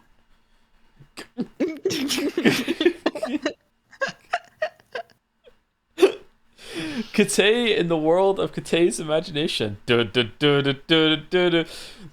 the realistic world of Ashia Tower. Made a little Sekimoe meme based on the hilarious Kate scene. I'm gonna miss all the ridiculous scenarios they came up with. P.S. I had to look up the color of Sai's pants for this. Did you really? Holy shit. People in the chat are asking if I like Sekimoe, and if it is a good stream game. I think at least the middle of the streams, we both had a lot of fun and thought the story was very entertaining, and I think it did make for some really funny streams. I think it has I think the stream quality and our feelings about the story, both of us, probably is on a bell curve. Would you say that's accurate? I would say so. Yeah. I don't know actually. What was the last two, like, were they entertaining for people? Maybe people like seeing us crash out. I'm not sure. Yeah, I don't know. Yeah, definitely for us and our feelings about the story, it's on a bell curve. Yeah, I know I do have like my success rate is probably a lot lower than a lot of people think. It's just that they remember like the the big morbs. But I do have a reputation for morbing storylines and stuff. So I think for some viewers, it is cathartic to see me just absolutely fail to do that. Just eat shit every single time for Sekimoe. Like. Like, I think there's only been maybe 2 things that I've gotten. Like, I actually think I've morbed more than you have. Yeah, I think you have. Yeah. That's rough. That's rough, buddy. Yeah. That's rough. I mean, I guess there's still time. Maybe. Yeah, we'll see. Anyway, and that's Fanart. Thank you to Paus for the bits to take us home. It's finally spoiler safe to reveal that Umineko will forever be a work of art close to me. It helped me come to terms with who I am as a person, and I am now planning to transition. Genuinely, my life has been changed for the better thanks to it. I'm glad to see you are enjoying it. 6 out of 10. Should have read Mahoyo instead. Not gonna lie.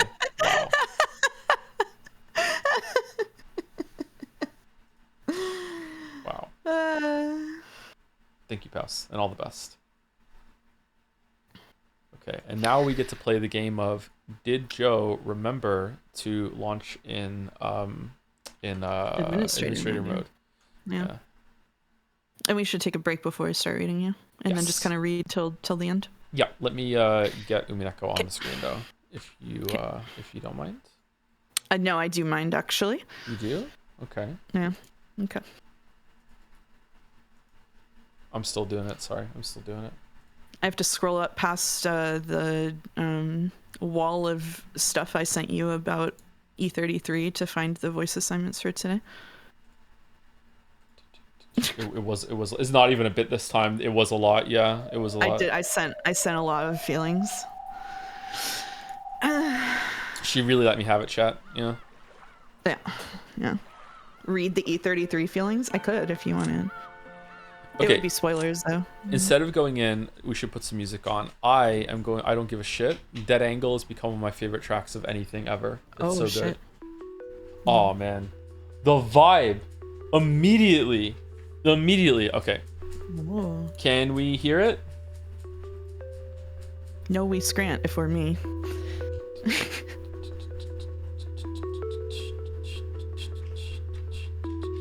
Yeah, it's there. Okay. Well, we will be right back in about 5 minutes or so. Muting in 3, 2. I don't know why I'm doing a countdown.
Hello, chat. Hello, chat.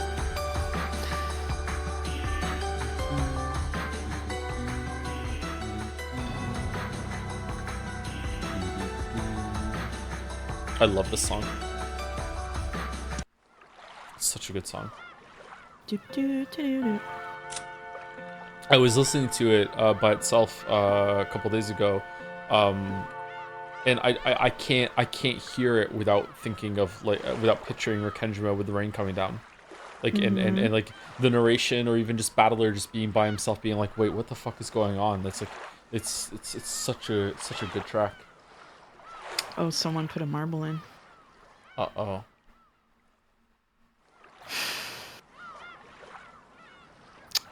Higurashi Go plus Satsu. I ran out of good marbles, so I'm adding an evil one by a cosmic cabbage. Right. What's Higurashi Go? Is it like Pokemon? I'm not gonna make that joke. Okay, Higurashi. Chat going, oh no, oh shit, why the fuck? Evil marble, it's never been more over. Oof.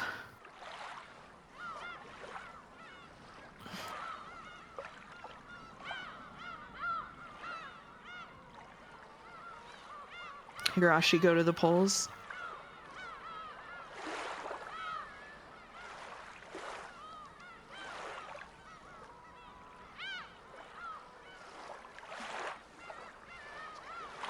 Higurashi no Nakukoro ni Sotsu? Is that what it is? I guess so. Okay.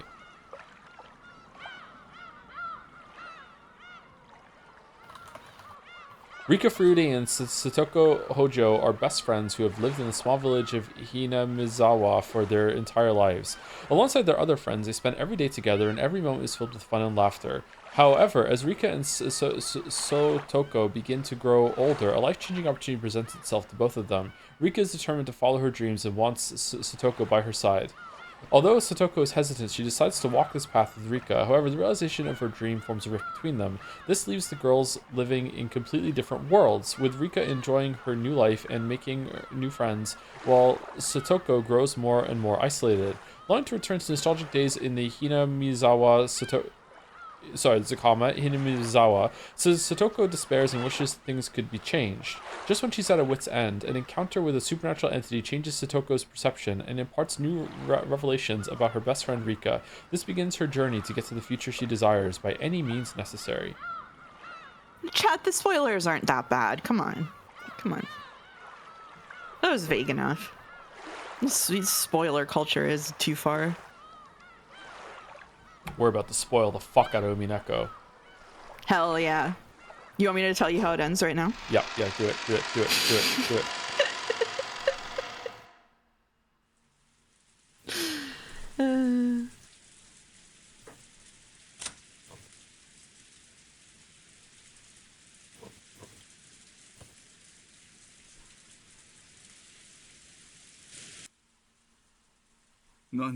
Is it with a question mark, a period, or an exclamation point? All So, three. There's no more new characters. See, it's all a completely even 3 even rows. There will be no more new characters added. Oh, We're good. Well spotted. Or they add 3 new characters. That would be crazy. Or they add like 20 new characters, or however far across that is, just at the end to fuck with you. Fucking hell. Okay, can we hear it? No, we can't. Okay, we're at -4. I might have to tweak this in a second. Okay, let's see. Joe's reaction made me fucking lose it. Wait, what? What? What'd I do?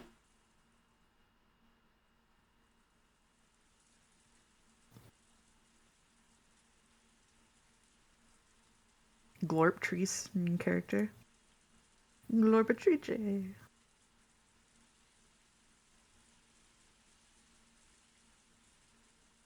Okay, I am.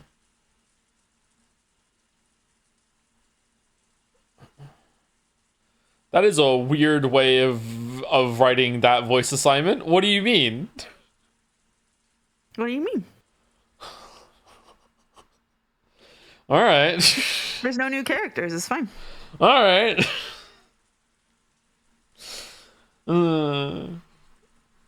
Okay. All right. Anyway, before we get into it, thank you to Aquili Quetzal. Oh my god. Aquili Quetzal. Maybe that's okay. I'm going with that. Hey Joe, since you're playing Umineko today, I mentioned a couple weeks ago a bet between my roomie and I to finish Umineko before you. I won the bet 2 weeks ago, and this motherfucker bought me Higurashi. How will you take responsibility for this evil? I don't like the amount of times that Higurashi is being brought up lately.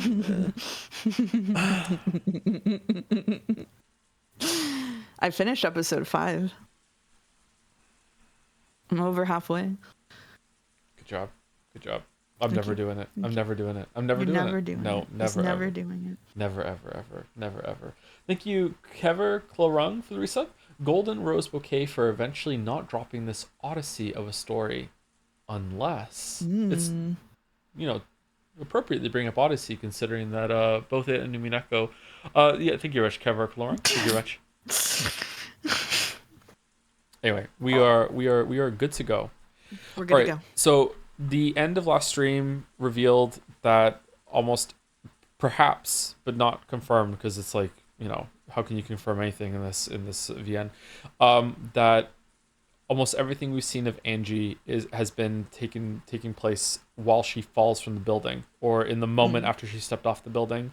And she got the truth. She opened the book. She read it, which I was really surprised that she did, actually. I was expecting that to not happen. And then because of that, because Bern Castell made good on her promise, she then returned to reality and fell and died in the magic realm. But then the very last scene was that in reality, if you can even call it reality anymore, who knows what's what, that she survived the fall, and a car pulled up and found her, or something like that. It's unclear, but that seemed to be what happened. Is my summary of that in the realm of being correct, Mouse?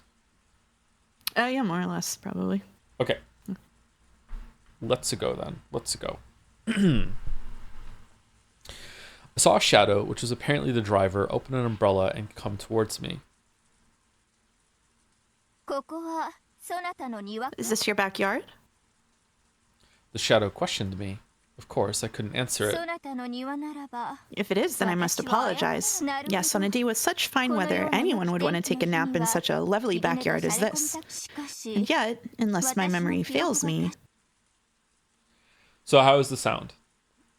I know it was just Mouse speaking so far, but that should be around the same for me. Do we need to turn up or turn it down, or is it good? It's good? Okay. Good. The shadow crouched down and looked into my face. It was a woman. This is a public highway you're sleeping on. Do you want to become roadkill? Or maybe you already are roadkill. Well now, which is it? I clenched my chest. I felt I needed to answer somehow and communicate my intentions. So finally, I managed to let a short groan escape my lips. I see. So you aren't roadkill yet. And that was how I met Ikuko? Ikuko.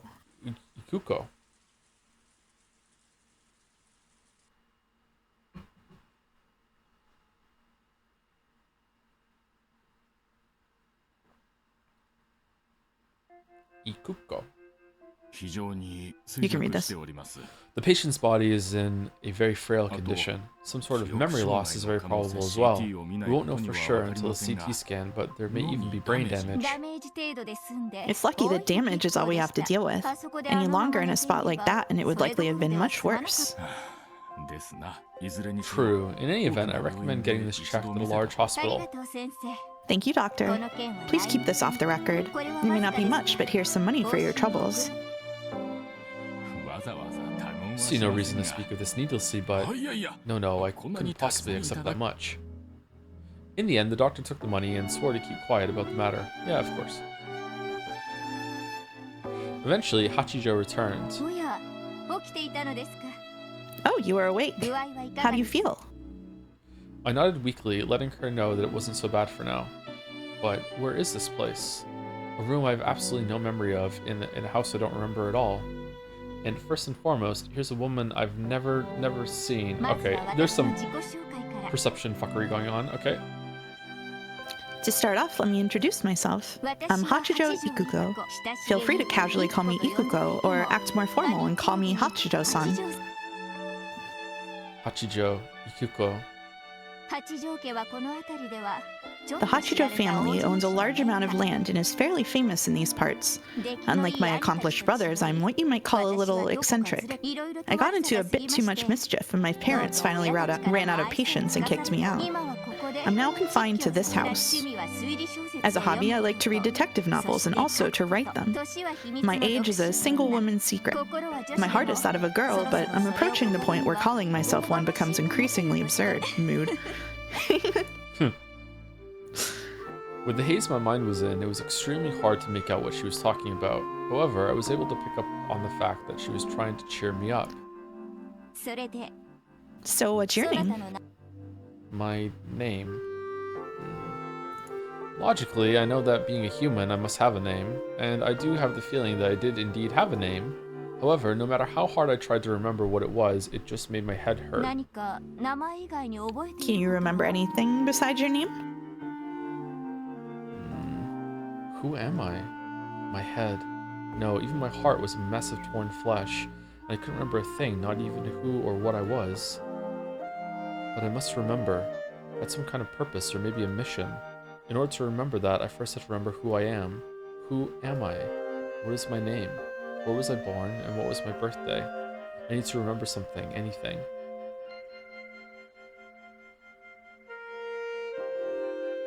Let's see. Age? Age? That's my little secret. 18. I look like I'm 18. I'm 18. Oh, so that was your age. Well, now, I thought you were being a bit too flattering. When I asked myself how old I was, the number 18 floated into my mind. To be honest, the number 18 felt a bit out of place. My mind felt much younger than that, and my pathetic body felt much older. I see. So you're 18, and that's all you can remember. I nodded weakly. I never knew that knowing nothing about yourself could make you feel this powerless. In that case, until you remember your name, let's give you the name Toya, written with the characters for 18 until you remember. Hachijo Toya. What do you think? Everyone? That sounds pretty cool. Yes, I must say I've impressed myself very much with that one. Why Hachijo? Hachijo Ukiko gave a satisfied laugh. From then on, I took the name Hachijo Toya. My inability to move my body was apparently due to a traffic accident. On that day, I had been hit by a car, and Ikiko had picked me up from where I lay on the street. If she hadn't hit the brakes, she probably would have driven straight onwards, thinking she'd run over a dead dog or something. Later on, perhaps rudely, I suspected the one who hit me might have been Ikiko herself, but when I saw her completely undamaged from bumper, I gave up on that theory.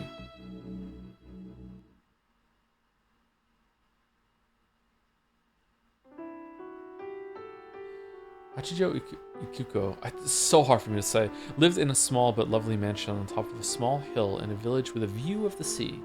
She also owned the hill behind her and was more than capable of enjoying the four seasons in privacy. As time passed slowly, my rehabilitation continued and my ability to move improved little by little. However, it seemed I really did suffer from some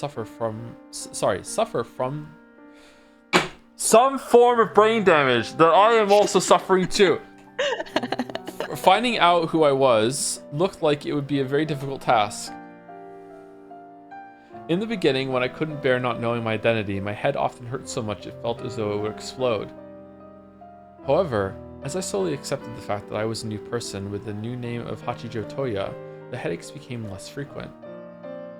That whole time, no memories returned to me except the fact that I had been 18. However, I was unable to remember anymore, unable even to be sure that 18 was my true age, and eventually I stopped trying to remember my former self. Good morning, Toya. That was quite the storm last night. Were you able to sleep well? I had some trouble falling asleep, so I decided to read your manuscript. My, how far did you manage to get? I finished it. Now there's a surprise. You managed to read through all that in a single night? I was surprised too. Once I got into it, I'd finished before I knew it. It was like I was just skimming it, or maybe like I was taking in each page with just a glance. Sounds like you have some talent at speed reading. So how was it? What did you think of it? I liked it a lot. Still, if you don't explain that part about the ocean currents a bit more clearly, it might be a little unfair for a detective novel. But I thought it was great that you had the foreshadowing with the ring right there at the beginning. After I finished, I had to go back to the beginning and slap myself for being so easily tricked. I think giving people that feeling is what detective novels do best. Hmm. Did I say something to offend you? If I did, you have my apologies.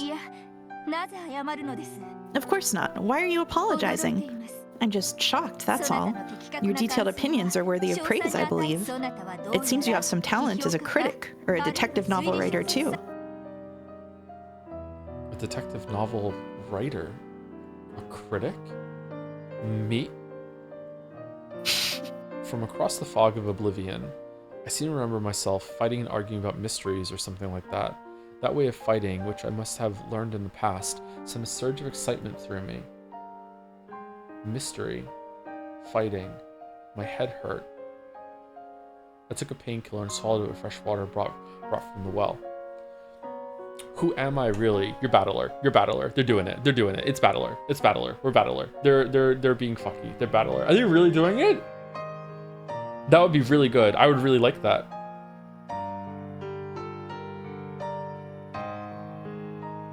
Gotta be. But no matter how much I thought, I couldn't remember. From what I've been told, the frequency of the headaches might be lessened by brain surgery, but there was no guarantee that it would do my memory any good. Ikuko said that she would let me have surgery if I wanted it. However, I refused. Even if I can't remember it, the real me is still there, sleeping inside my head. I was scared that the surgery might harm that me somehow. By now, I've gotten used to dealing with headaches. As long as I don't force myself to remember the past, the headaches don't torment me every day. So, bit by bit, I became free of the headaches and got used to my new life as Hachijo Toya.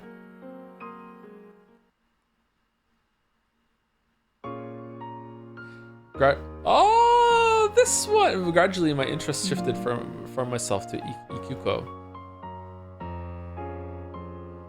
This gives me like Final Fantasy VI vibes, this song, for some reason. Hachijo Ikuko, a very strange woman.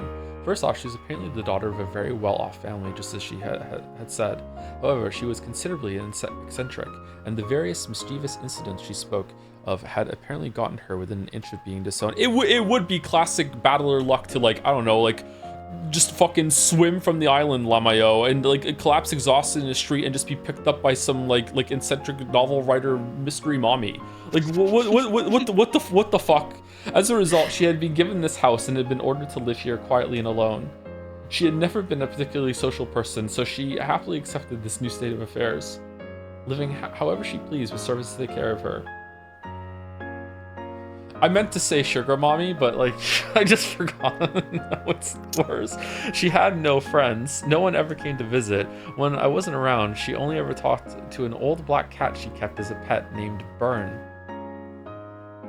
I don't know her real age. She doesn't seem to be too old to marry yet, but with an isolated life like this, she isn't likely to meet people.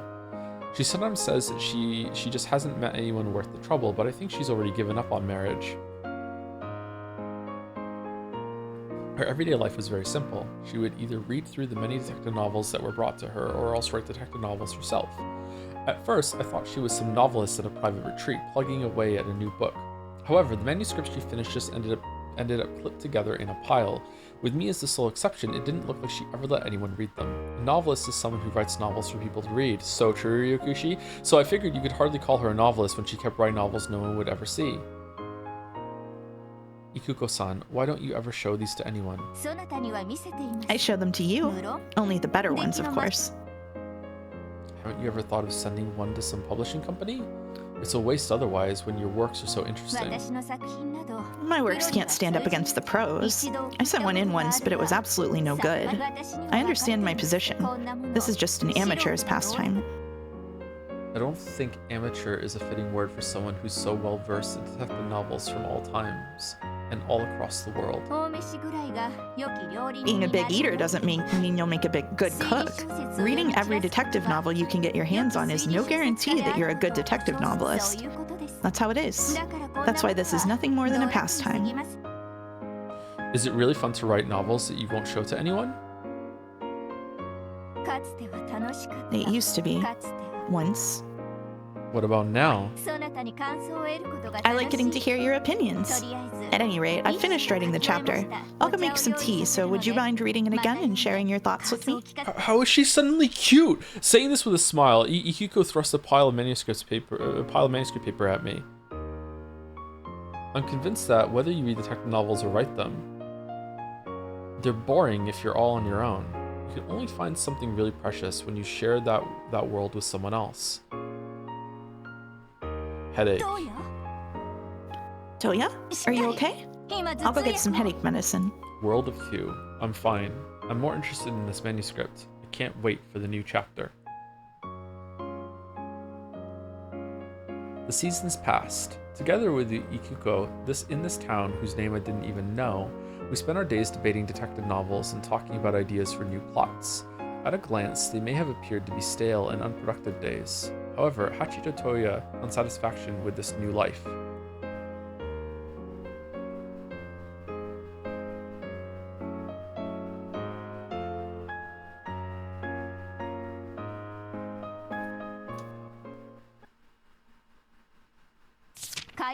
And so, the curtain closes on this strange tale of Kurokubi Island. The end. With a dramatic flourish of her pen, Ikiko signified that her manuscript was now complete. What do you think? I tried using your plot to make Tsujiko's tragic love scene at the end a bit more moving. I think it's very good. I'd say the last farewell is sad enough to make it moving as a story, not just a reasoning puzzle. That's all thanks to your plot. Compared to this work, everything I've written before now is worth little more than scrap paper. Even as I was writing it, I was excited to be the first person in the world who got to read it. I've never felt that before. Ooh. That's a very interesting situation to be in. Okay, I just mentioned some ideas. You're the one who turned them into... I've thought about that before. Like, have you ever like thought about like a band like writing their masterpiece, like Queen, like going through the process of creating Bohemian Rhapsody? Like, did they know what they were doing? Like in that moment, I bet a lot of them don't. Some of them too. I've heard that sometimes people are like, they're writing their masterpiece and they're like, I just knew this was the one. I just knew that this was going to just be like an amazing thing. But other times they're like, yeah, we had no idea. Like it was kind of trash. I think it depends. Like, for me, I do like two kinds of writing. One is like inspiration struck and like I know it's good. Like when I sent you the one thing that I wrote that I had written in like one sitting that was an opening for something I was writing, and I was like, I know this is a banger while I was doing it. But for some stuff, I think that I spend so much time like constructing it, and it's very planned instead that I get lost in the weeds and I'm like, I have no idea if this is good or not. And sometimes it is and sometimes it's not. So I think those two different modes contribute to that for me. I think the worst possible permutation of that is that you write something and you're like, I know this is a banger, and then it's not. That would be yeah. I just mentioned some ideas. You're the one who turned them into such a fascinating story, Ikuko-san. At some point, she roped me in as well, and I too started my journey in the world of writing detective novels. Apparently, the old me had some talent for mysteries and detective novels and the like, and my talent seemed to be of a fairly unorthodox kind. I tried turning famous mysteries from across the world on their head, twisting those ideas into something new. However, a few ideas aren't enough to make a book. No meal is complete if all you can do is chop up vegetables. Great. Thanks to Ikuko's writing, a skill she had built up over many years, my ideas were transformed into a work of fiction. In this work, the strange tale of Kurokubi Island, Kubi Island? The two of us merged the best of our respective personalities, and, though I hate to brag, merging personalities. Hate to brag, it had turned into a masterpiece that we could show to anyone without shame. Hello? Please bring us some champagne. Bring a glass for yourself as well. This is the best job we've done so far. So let's celebrate. Ikuko called for some champagne over the internal phone line. Joined by the servant who happened to be working that day and the cat Burn, we raised our glasses high and toasted our accomplishment.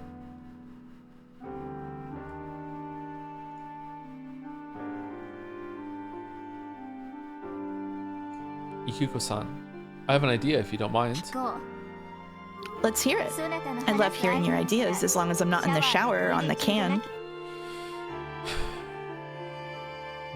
Why don't we try submitting our book?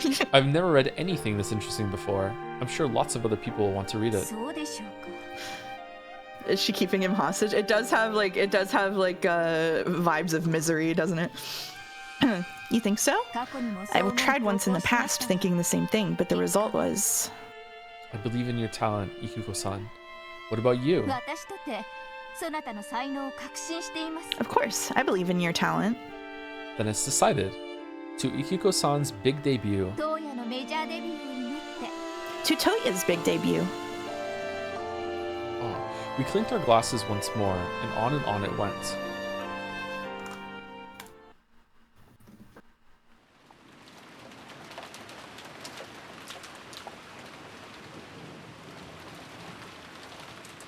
We must have had way too much to drink. Before I knew it, I must have passed out on the sofa. There was a blanket covering me. Ikuko-san must have put it there. Kenjima vibes? Lights were out in the study, but it wasn't dark. The computer's monitor was glowing. Outside, it had started to rain. It reminded me of the day Ikuko-san had found me and took me in. Because of that, whenever it rains, I find myself wondering who I was, and I usually get headaches. So I wasn't sure whether the pain was because of the rain or because I drank too much. Ikuko-san, turn on the lights. Using a computer in the dark is bad for your eyes. Is it? Oh, did I wake you up? No, I slept well. I feel refreshed now.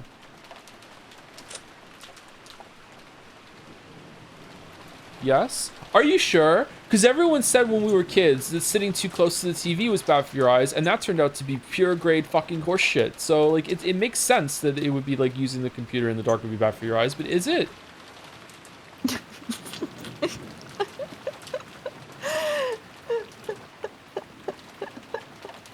That was also true. It's not true. That's not true.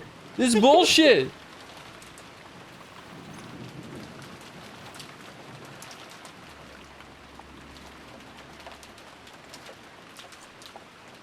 Someone say it in red? I just did. I turned on the light and looked out through the gap in the curtains. And as I thought, it was the sort of pouring rain that always reminded me of that day. Sorry, I need to move closer. It's raining pretty hard out there. The wind looks pretty strong too. I hope the rain gutters don't get clogged with leaves again. I just cleaned them out the other day, so they should be fine for a while. Her answer sounded a little abstracted. Apparently her attention was absorbed by the computer. You've been pretty hooked by the computer lately, Ikiko-san. Did you find an interesting article or something? It may be a bit juvenile, but it's still pretty interesting. It's about that Rikenjima incident. Rikenjima? I told you about the Rikenjima mystery a few days ago, remember? It's been really huge on the net lately. The discussions, series, even the forgeries have been quite entertaining. Forgeries are stories all based on the premise that yet another message bottle signed by Ushiromiya Maria existed and drifted to one of the nearby islands.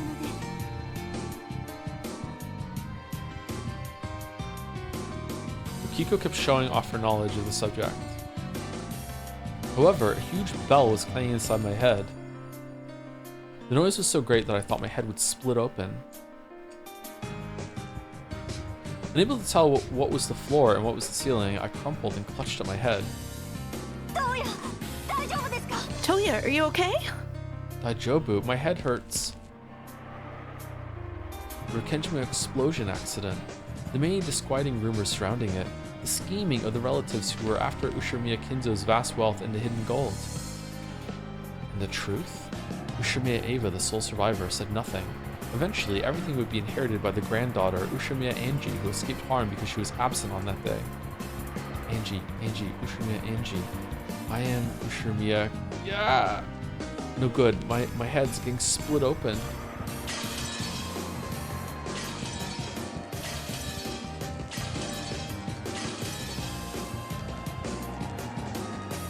Incomprehensible scenes pierce my eyelids from the inside like blades of light.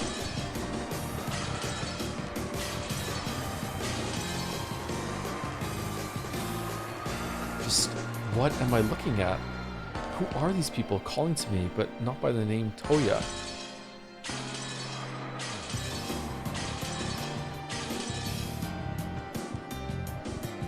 Who am I? Who are these people? What is this memory? Help me, Ihiko. Someone else's memory is hurting me. My head's splitting.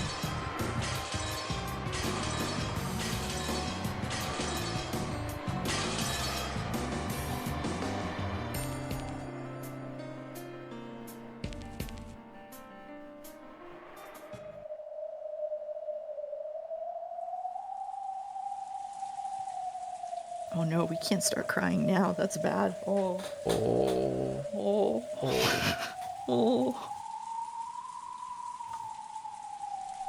I could hear the sorrowful sound of wind.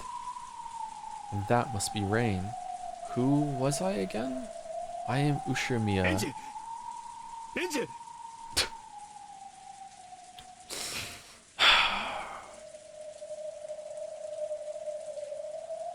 Angie! Angie! Please say something. Voices calling to me. Dad and Mom. Can't be. In 1986, on Kenjima, Mom and Dad. Angie, hang in there. Can you hear Daddy's voice? Please say something. Angie! Dad, Mom. I'll say it out loud. Dad, Mom. Angie, thank goodness. I could feel my body being lifted up firmly and hugged roughly. Mom and Dad were hugging me. My eyelids have been open for a while now. I could feel the light slowly returning to my eyes. Just like your eyes get used to the dark, my eyes got used to the light, and bit by bit, the scene around me came into view. However, it was an unusual sight which seemed to be very far away. Yeah, move closer to the TV, dumbass. My body was being hugged by Dad and Mom. Dad was sniffling, his face covered with tears. There were tears in Mom's eyes too as she held me tight. It was so strong that it hurt a bit. They held me with all their strength. Me, the bad kid who wasn't obedient, who always had an excuse, who always tried to do the opposite of what her parents said. They held me tight to make sure I didn't head down the wrong path. As my eyes adjusted, I could see other people besides my parents. Everyone was there. George Oni-chan, Jessica One-chan, Maria One-chan, my uncles and aunts, Sakataro, and there was the Witch Vergilia and Runaway and Dante from Devil May Cry. I'll come in for a big party. Where you were fortunate.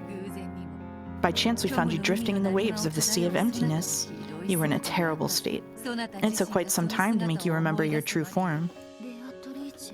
Beatrice, so this is... The Golden Lands. Your whole family has been waiting here for you to return. We knew you would come home. Did I come home because I was supposed to? I've gone back to how I'm supposed to be, and now... No, you did come home. That's right. You made it back here because you wanted to come home to us. Dad, Mom, You don't need to say anything. You've been on a great and terrible journey, haven't you? A journey where you were all alone. You understand now, don't you? You won't forget again? I understand. Dad. This is a place you can always call home. I know. When I gave that answer, Dad and Mom hugged me again. Hot tears fell onto my face. They were Dad's and Mom's tears. I can tell by looking that you're far from all right, but I'm so glad. Glad you came home. And Ava, feel free to hate me as much as you want. Give your dad and mom a million kisses. Give a kiss to everyone who cared about you so much.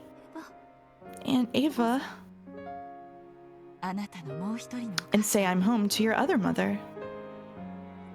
Mom gave me a push from behind, then I stumbled forwards, towards my other mother. Ava, Mom, Angie-chan. If only I'd called you Mom on that day, I might never have messed up. We might have been able to create a new world together. That's enough. You've come home. You don't need to say anything else. Mom. Mom. Welcome home, Angie-chan. You're my adorable daughter. Mom, always until the end. You were my closest friend. The two of them hugged each other quietly, burying their faces in the other's shoulders and sobbing. The truth wasn't worth anything at all. In the first place, the truth is always in the past. The point of the future isn't to learn what happened in the past. What really matters is whether I can truly live and prosper in the truth that is the now. If I truly live and prosper, that is the truth. Back when I only ever tried to see the truth in the past, I was nothing more than a ghost trapped in that past. Since that time, I haven't lived a single day. Now I truly understand. This is what the real truth is. I will live, and I've remembered how much everyone loved me. Because I was young and selfish, I didn't even remember until now. The kind grandpa who always spoiled me, the entertaining aunts and uncles, all of the kind and gentle servants. It was always warm. And yet, because I was young and cruel, I never tried to remember any of that. Everyone got distorted by my irresponsible imagination, and I completely forgot the truth. Now I can remember clearly, and I understand. That Halloween quiz party certainly was an illusion. It never happened. However, didn't we do all kinds of fun things when the relatives gathered? Things that were no more or less fun than that party?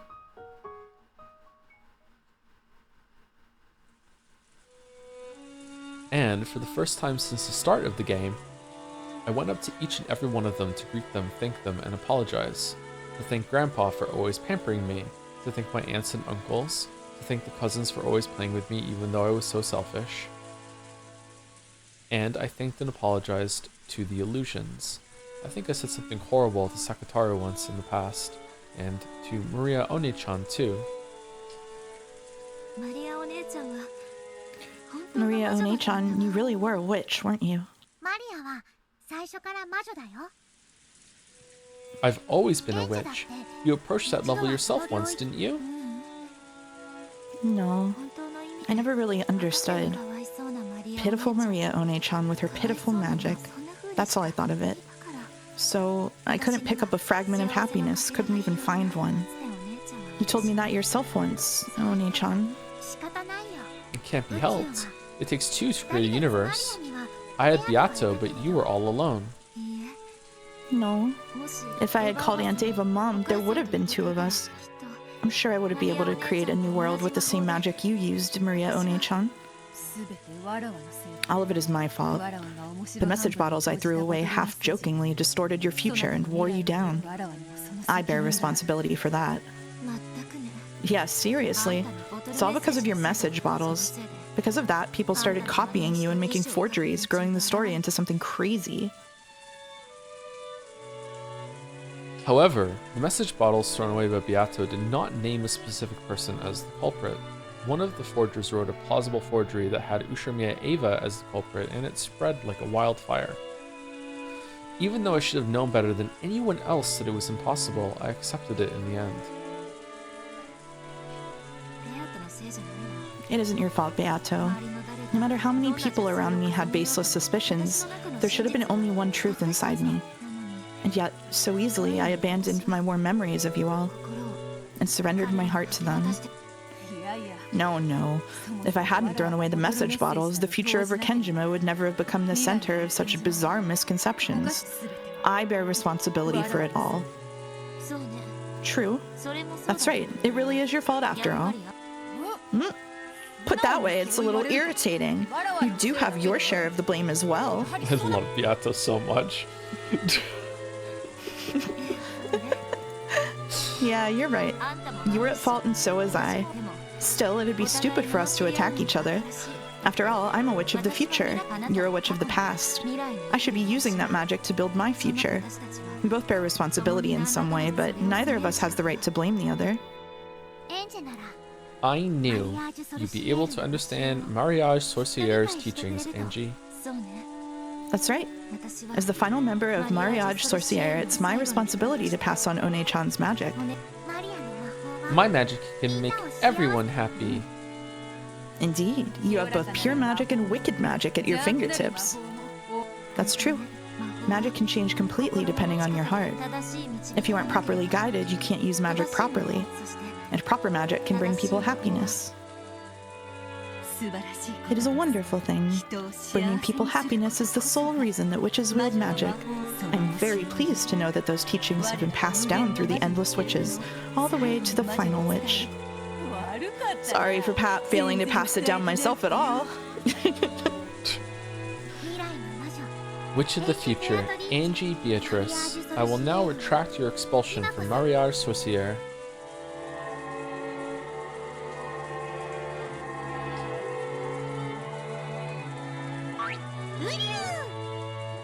Ryu!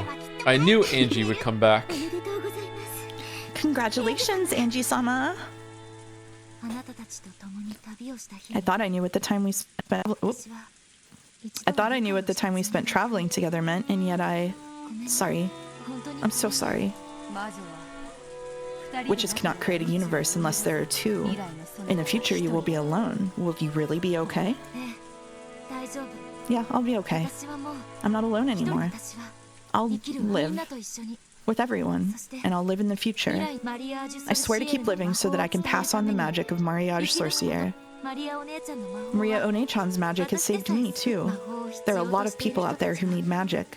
As the final witch of Mariage Sorciere, it's my duty to teach it the right way and save as many people as I can. Will you truly be able to do so? Of course, I have the power to do it. There's the golden magic that my predecessor Ava Beatrice spent so much time building. I've inherited all of that, right? Well, if only my health had held out a little longer, I was planning to spend all of it on myself. Giggle, giggle, ha ha ha. As Angie laughed, tears poured from her eyes again. Everyone surrounded Angie with their kind, warm smiles. And then a ship burst through the dimensional rift, and Erica said, "Fuck you all, I'm here to ruin it." Battler stood alone in the Rose Garden maze, letting the rain quietly fall on him. After searching for some time, Angie found him. Oni-chan. Angie, who was feeling guilty, sensed anger in her brother's expression. So she thought he was going to hit her. She shut her eyes. However, her brother touched her softly. He patted her head gently. Hey. The truth wasn't anything important, was it? No, it wasn't. Even though you were here waiting for me to come home in such a warm world, I had my back turned the whole time. You learned the truth. Yeah. So, any hopes you had of someone miraculously surviving and coming back have been crushed. However, you now have a new mission, a hope for living in the future. You kept that precious hope safe for me. I was the one who opened the box and let it get away. It turned out worse than Pandora's box. A truth I didn't need to know flew out of the box, along with all my hopes, leaving nothing inside but empty space. That's okay. It's open now, and that's that. If it's empty inside, that means it won't fester. After all, false hopes can sometimes bring you pain. Battler laughed heartily. Then, with that same smile on his face, he told her, "We're already dead." Yeah. You've lived 12 years on the hope that we might still be alive. Not anymore. That's over and done with. Yeah, I know. Starting now, I'll step forward into a new life. Beato put Rikkenjima in the cat box. The next witch and Ava guarded the lid of that cat box her whole life. You, the witch after her, opened that lid. But so what? Why does the truth of the past matter? Yeah. From now on, I'll truly live. And I'll make my own personal truth prosper.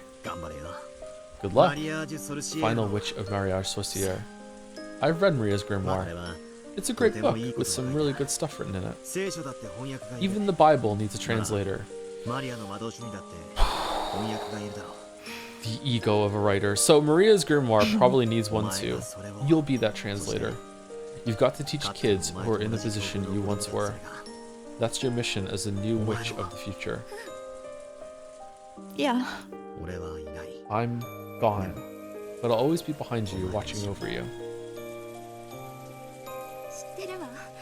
I know. And not just you, everyone else too. All of us will love you forever. Don't forget that. I won't forget. Not ever. And that's for certain. Angie leapt into Battler's chest and sobbed.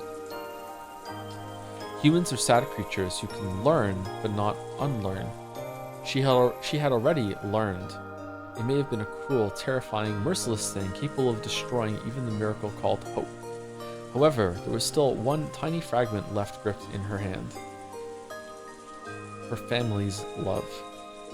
If she can just remember that and hold it tight, then surely Angie will live on.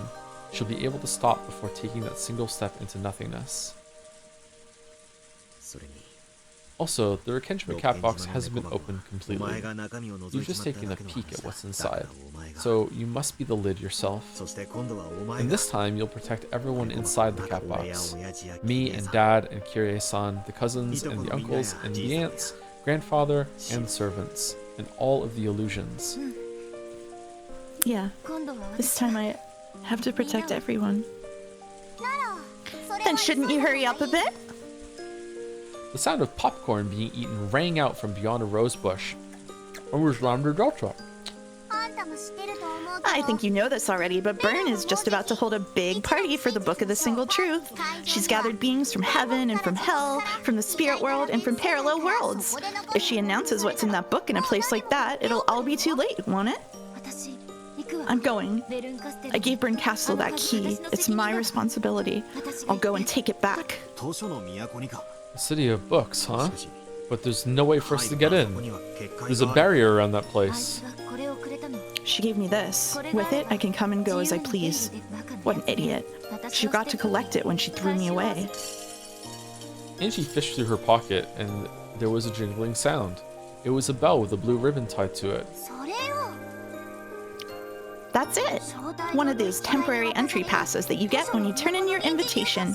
As long as you have that, at least one of you will be able to get into the City of Books. Well, as long as someone takes you across the Sea of Fragments first. Lambda Delta, take me to the City of Books. Angie. This is my way of taking responsibility. I'll see to it that the Book of the Single Truth isn't made public. Are you serious? That place is a den of monsters among monsters. Now that you've lost Byrne's protection, you'll be weaker than a fly. Squish. The end.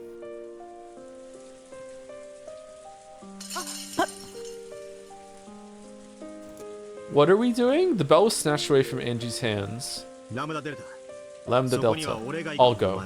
I just need you to get me in there. After all, I'm an empty creature, unable to exist outside the cat box. Angie, on the other hand, must live on into the future. And you're a person with a future too. So I'll go. I have nothing to lose. No, this is my responsibility, my way of linking up for what I did. If I don't do it myself, the future won't change at all, and I won't be able to save any future cat boxes. Angie tried to snatch the key from Battler's hand, but Battler had no intention of giving it up. The two of them were grimly serious, but from the sidelines it looked like an ordinary squabble between two close siblings. Lambda Delta watched this conversation and shrugged. If she just took one of them to the City of Books, she wouldn't have to make any enemies, and there was no risk to her. All she cared about was which one would make the story more interesting. Nothing else. Then she finally noticed. Hold on. Hold on a sec, you two. Hold on. What's your problem? Save it for later. We're having an important sibling discussion here. Okay, first off, let go of each other's hands. Battler's holding the bell now, right? Jump, Battler. Jump? Like this? Jingle, jingle. You next, Angie. Try jumping. Why the hell should I... Jingle, jingle. Huh? Why... Fucking how did the Sekimea do this? If Battler was holding the bell, where did that sound come from? Sorry. Angie hurriedly searched through her pockets. When she did, another blue ribbon bell came out of a different pocket than the first one. These are the same, aren't they? No way. Why are there two? I was only given one of them. I don't know why. At any rate, you've got two bells that'll get you into the City of Books. Now I don't have to sit here and watch the two of you play around with each other anymore. The pair of them gripped their bells and looked at each other. From the very beginning, this game has belonged to the two of you. There's just been a slight change in who the opponent is. This isn't a competition between you two. It's a fight between Battler and Angie, who want to close the lid on the cat box, and Burn, who wants it opened. Angie has moved from Burn's team to Battler's team. That's all there is to it. Lambda Delta, take us to the City of Books.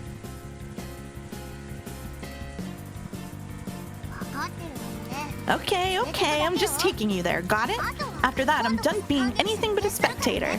I just want to have the best seats to see exactly how you fight, what you do, and how Burn makes mincemeat out of you all.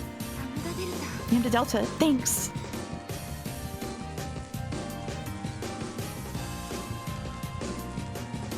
Ooh, okay. Chapter 1 of 2 that we're doing today. Yep.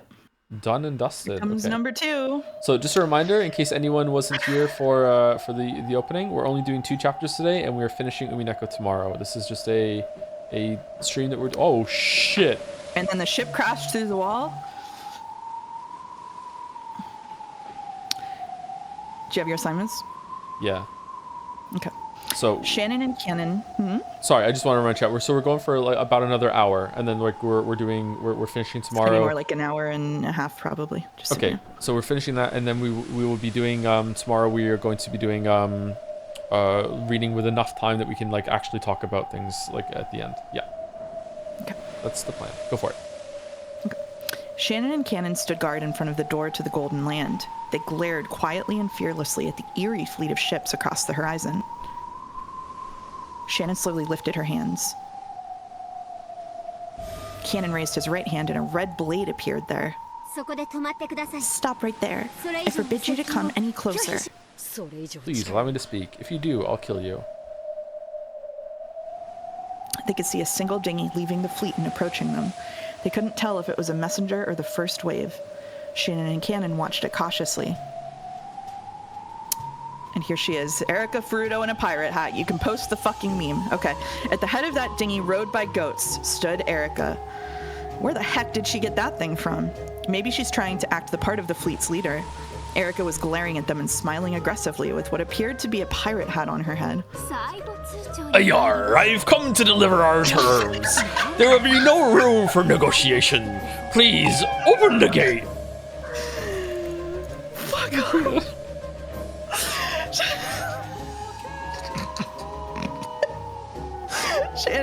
Shannon and Cannon looked at each other. Erica was the one... Oh god, my computer's doing the thing. 1 second. Erica was the one offering this deal. It wasn't likely to be anything agreeable. However, if they turned her away, the attack would probably begin at once. Since they were in a firmly inferior position, they wanted to buy time by any means they could. At Shannon's nod, Cannon erased his sword.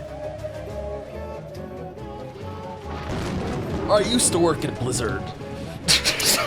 The Golden Land was filled with a hard downpour accompanied by occasional thunder. Erica, who realized that this weather spoke for their emotions, smiled even more boldly. At the center of the Golden Land was the arbor surrounded by the Golden Rose Garden. A large number of humans and illusions were there, arguing about something. The music. Even without asking, it was easy to guess the nature of the debate by their anguished expressions. After all, in this life or death situation, they didn't have many options they could take.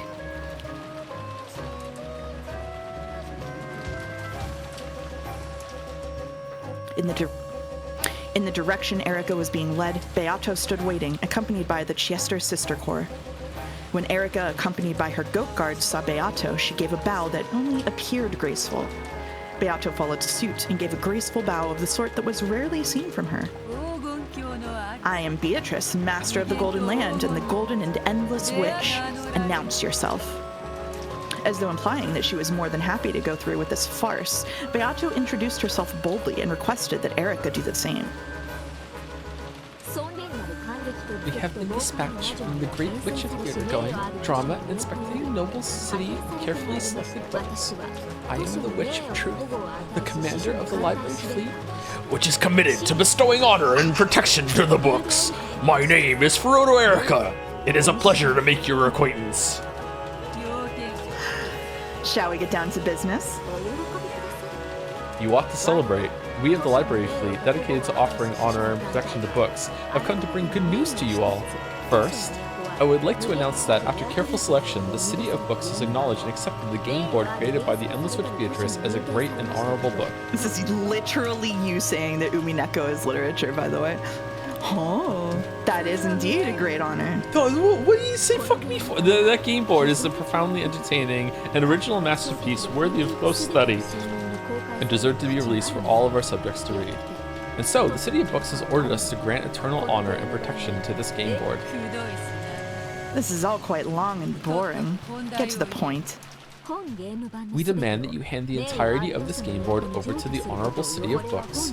Doing so will give this board and its pieces the greatest honor and protection imaginable. And if we refuse? You will be prosecuted for the crime of monopolizing a great cultural artifact that ought to be shared among all of our subjects. We ban copyright, right? We are here to notify you of the the impending assault, one of which will be waged by us to protect the benefits that are the rightful property of all subjects, not yours alone. It belongs in a museum, yeah. Are you not concerned that the shared property of all subjects might be destroyed in this assault of yours? According to the Great Library Protective Regulations, when a criminal guilty of monopolizing of a cultural artifact raises that objection as you have now done, the executed fleet may prioritize arrest over its protective duties as long as they obtain permission from the Great Court. Of course, we have already obtained the Great Court's written authorization. I imagine the word arrest is closely followed by dead or alive, am I right? My, I'm impressed that you can read those tiny letters. Now, enough fooling around. Let's hear your answer. What do we have to gain by accepting your conditions? Both of us will be saved a troublesome task. Furthermore, your brave and noble acts will be recorded as a glorious final chapter in the City of Books. You do understand, right? You have no chance of winning. This isn't even a fight. It's just you sitting there at the bottom of a well while people throw stones at you. So you claim that I have the power to choose nothing except how the library witches will record my final moments? The rest depends on you. If you treasure this game board, you ought to surrender. The pieces will be treasured by our many loyal subjects for all time, and will be able to continue their roles on into eternity. In other words, Sumari, the tragedies I created at will shall repeat forevermore. How is that any different from what you've been doing so far? It isn't. Is there anything else? If not, allow me to give you my answer. Go ahead.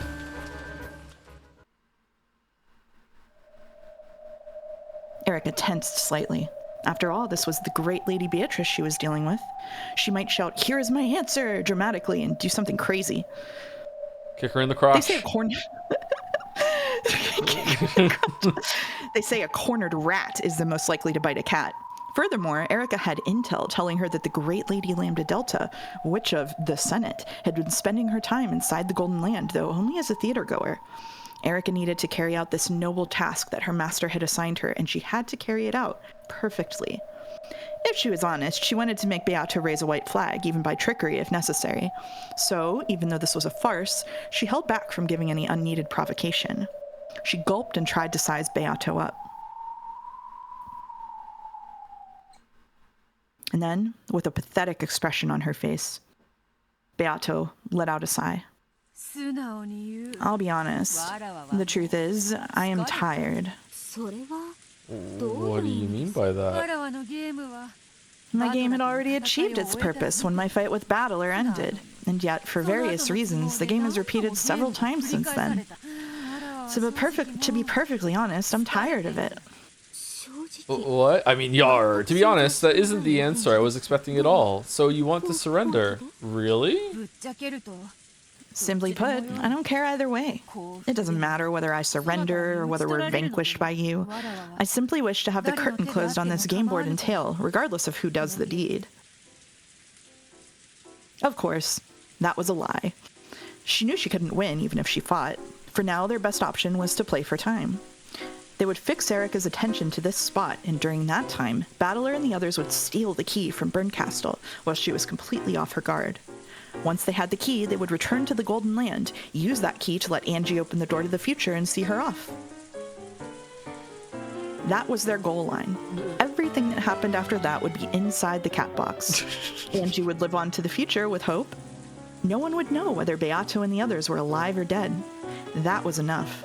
The only strategy Beato and the others could use to achieve this was to buy time. If you do surrender, it may be a bit of an anticlimax, but it will save me a lot of trouble. But, well, it's not quite so simple. You see, and this is just between you and me, as you may know, the Great Lady Lambda Delta is staying here. She's, pushing us to show her a dramatic climax. It's a pretty cruel whim to force on someone. How are a few wimpy people in what's basically an already solved puzzle supposed to fight against our fleet, with its hundreds of thousands of troops? Very true, very true. The gap in strength is overwhelming. We told her that it wouldn't even be a fight, but, well, Lady Lambda Delta didn't listen and just said she would bring some of her friends to support us, so we should fight with everything we had. Lady Lambda Delta's friends? Unlike Burncastle or Angie, who kept to themselves, Lambda Delta had many friends. Her friends and patrons were either territory lords of great influence who came from all over the place, or else monsters that had become legends in their own lifetimes. In all seriousness, her so-called fan club had enough size and influence that it could have suddenly declared itself a separate country in the Sea of Fragments, without anyone being overly surprised. Yeah, okay. That's about how I feel about this chapter, yeah. This is quite a problem for us with Lady Lambda Delta all ready for action. Without any regard for us, she keeps calling up friends and acquaintances on the phone from all over the place, telling them to come over. Of course, this was all a lie. Lambda Delta had turned into a small candy comet and was now shooting toward the City of Books with Battler and Angie in tow. So to make sure that Lambda Delta and Battler's absences were not noticed, everyone was crowded around the arbor pretending to argue furiously with each other. Battler-sama, give us your decision. We, the Seven Sisters of Purgatory, are prepared for death at any time. Firmly opposed taking a last stand that would lead to our deaths. What could possibly be gained by dying? How can you be such a coward? It is inconceivable that we should live on in shame as prisoners. There are times when the mere fact of being alive gives one opportunities. Yes, indeed. A short temper makes a bad leader. Half of chat doesn't even know that you just owned me. Battler, if you call yourself a man, now's the time to act like one. The great Lambda Delta-sama is even willing to help out, right? I agree. There are times when a man has to make a tough decision. In many cases, the timing of a decision is more valuable than the decision itself. If we surrender, they might not be violent. You can't be serious. Weren't you supposed to be a male lion? Where are your fangs now? If death awaits us regardless, I would rather die as a wolf than a pig. Are you stupid? Are you saying you want to die like a dog? Apparently music's loud. Alright, turn it down. Okay. Mm-hmm.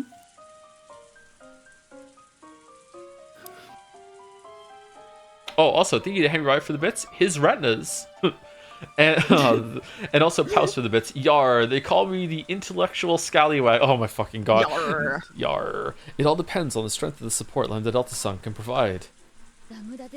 Lambda Delta-san, are your friends really strong enough to win against them? It's a bet. We'll either surrender and die, or we'll lose a bet and die.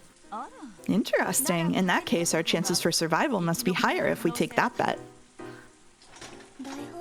An honorable surrender will surely cause the Great Court to show mercy. They're backed by the Senate, aren't they? Sure, they'll hem and haw, but we'll all see the guillotine at the end. Anyway, let's all calm down. Cool your heads. I'm opposed to letting our emotions control us.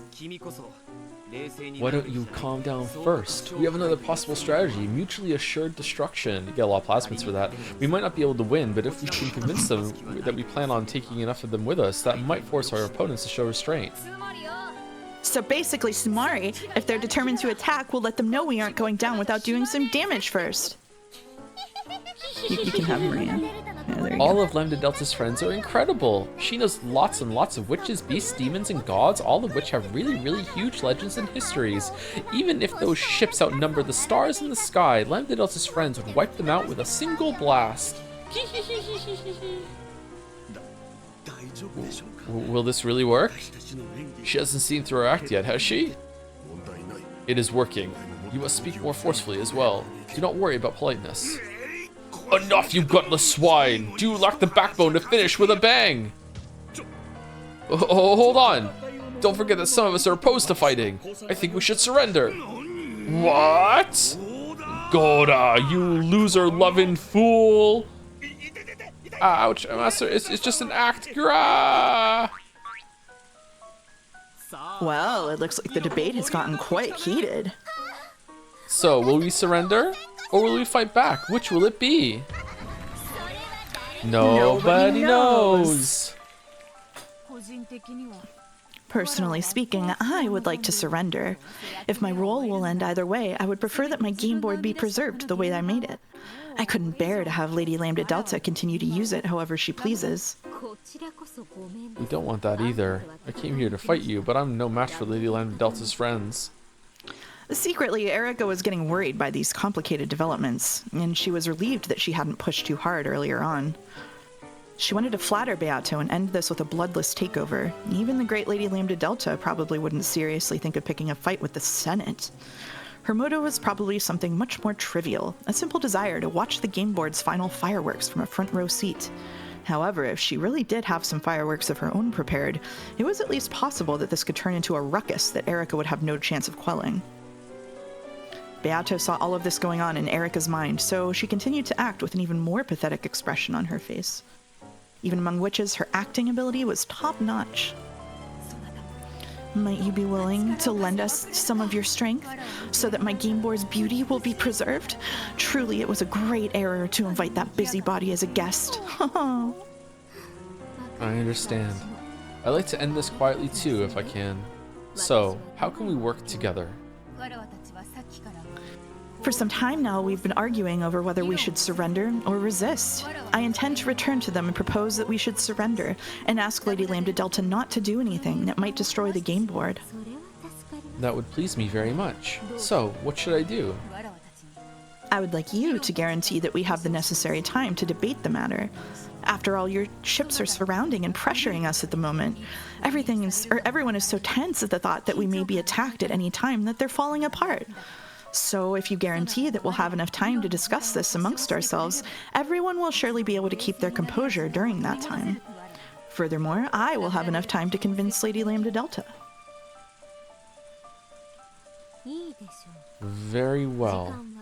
About how long do you need? Would you be gracious and avoid giving a specific time limit?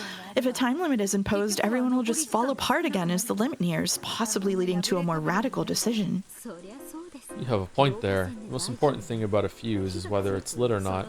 The length of the fuse is a trivial matter. In that case, will you give us the time we need?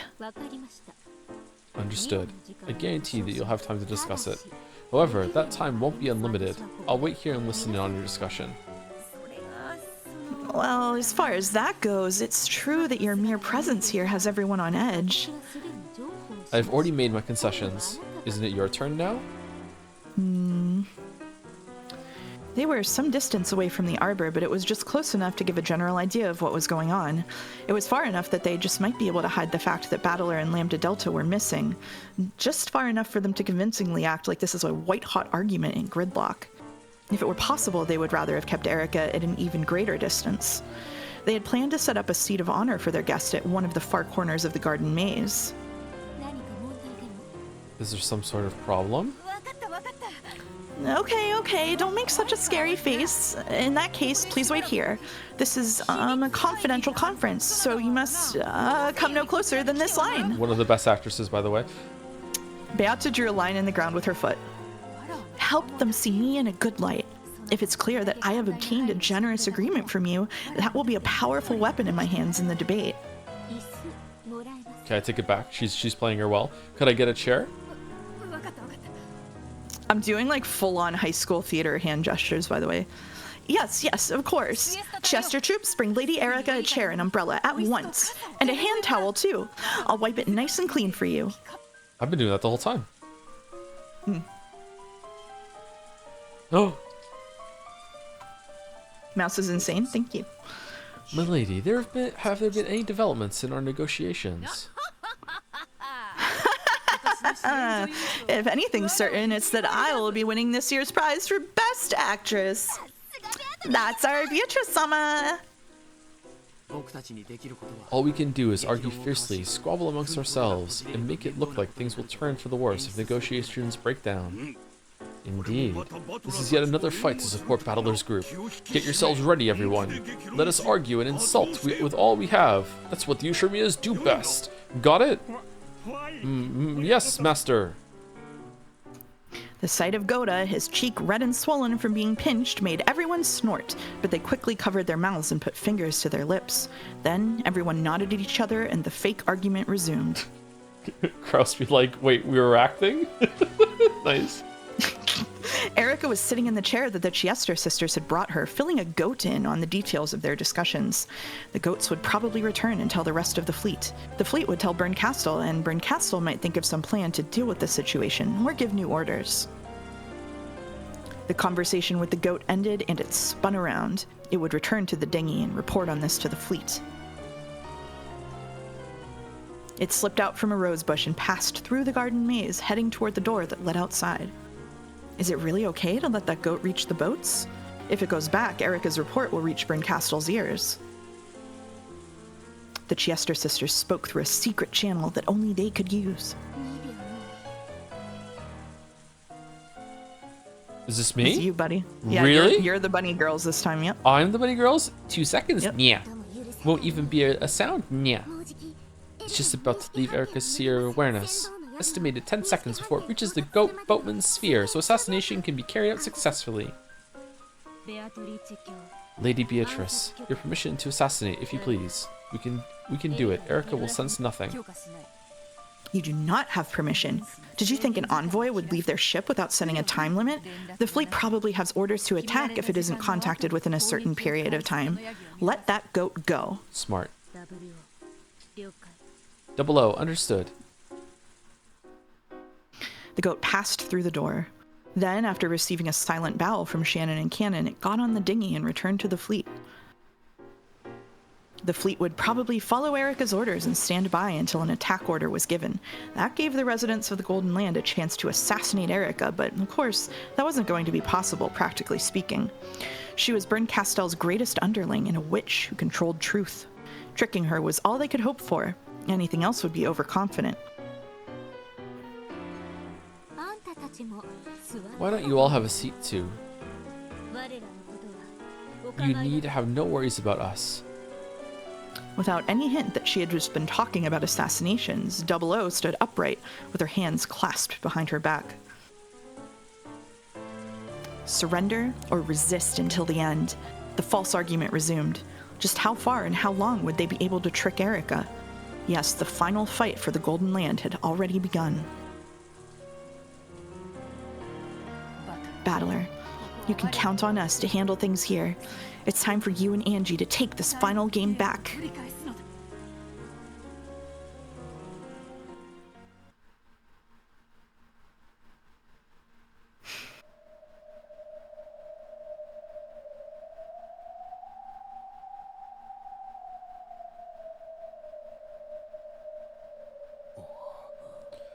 This is one freakishly huge library. I've heard that each one of these books has a tale like ours inside it. After all, this is a world of gods. You can tell at a glance that it's no place for scum like you to be in, right? After passing through the barrier, the three of them had finally made it inside the City of Books. For some time, they were overcome by the countless otherworldly sights before them, but they quickly remembered their original objective. Are you listening? First off, don't get the wrong idea. You two came here to fight Byrne, but that doesn't mean walking up to her and attacking her directly, okay? We know. In the first place, you were only able to fight the Great Beatrice on an even footing because the game board protected you with rules that made it that way. If you leave the game board, you're more like something that'll leave a small stain on her palm when she swats you. Don't forget that, got it? Makes sense. This isn't the game board we're familiar with. We didn't come here to fight. We came here to take something back with us. Exactly. You're here to prevent the Book of the Single Truth from being exposed to the public. That's your only goal, your only fight.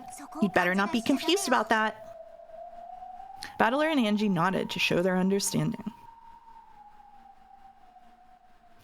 The Book of the Single Truth itself is being displayed openly in the middle of the party, so stealing that'll be impossible.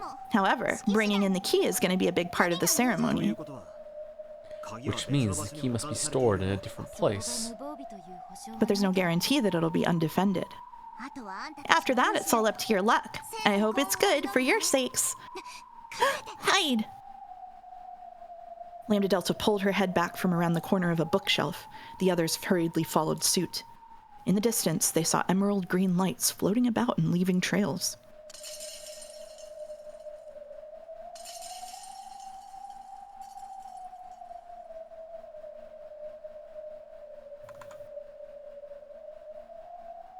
Those are Byrne's cat familiars. She's got them patrolling all over the place today. Did she guess that we would come? No. Don't forget how huge this place is. Those are staff cats out looking for idiot guests who've gotten lost so they can be taken to the lost children area. And that's not where we want to go at the moment. If it looks like one's about to find us, should we take them out? I'd advise against it. Maybe if this were some other territory or game board, but this is Byrne's home base. That single cat should make you as scared as being surrounded by a crowd of vicious beasts. Plus, they're cats. They've got good senses and they'll call for their friends. If they spot you, you'd better be prepared for what happens next. I'm not gonna save you. Just getting you here has been troublesome enough.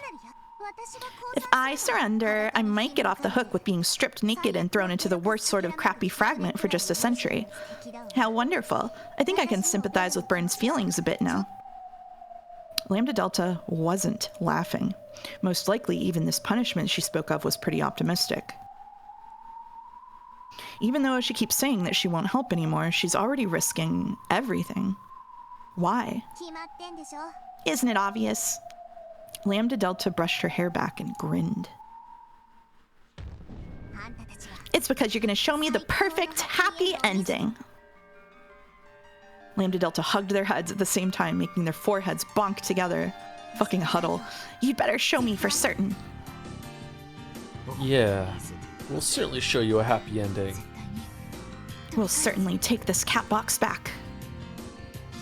Let's go. This way, and swim quietly. The three of them swam out into the darkness of the deep ocean trench that was the City of Books.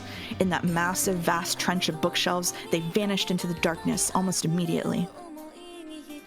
Fucking music. Yeah. The library defied the common sense of the human world. The City of Books. The word city was no exaggeration. And it was filled with the green, glowing eyes of Byrne Castle's countless cat familiars. Trying to count them would be almost as crazy as counting all the fish in the ocean. They formed schools that swam all over the place, on the lookout for any fools who might miraculously have managed to slip in and disturb their master's party. Did you know I used to volunteer reading books to kids after school? If Battler's group was found, the cats would report it instantly. They would probably form a pack, open their large mouths, and swallow them in a single gulp. There would be no fight.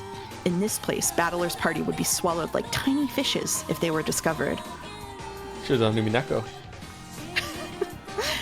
The warships surrounding the Golden Land were well more than 100 strong. Each of them had dozens of cannons pointing at the door to the Golden Land. The goats that packed the decks of the ships numbered in the tens of thousands. Each one of them carried enough anti-magic toxin in their fangs to completely deny one of the game board pieces. This time, they would chew apart and eat away everything. The crowd of goats unleashed their rotten breath and dangling drool. At that time, Erica, who wanted to avoid trouble and hoped Beato would be able to convince Lambda Delta to surrender peacefully, was sitting alone, calmly enjoying the tea Renove had poured for her. Of course, even Erica wasn't planning to give them unlimited time. In her mind, she had already decided to allow them 3 yawns before stepping in. This actually isn't so bad. Getting to watch Beato try and convince everyone as they call her a coward and a loser. Indeed, it is impressive that our short-tempered mistress has managed to become such an adult. Cuckoo cuckoo. What's so funny? Oh, pardon me. Are you ready for another cup? Please feel free to enjoy a collection of great teas from across the globe at your leisure.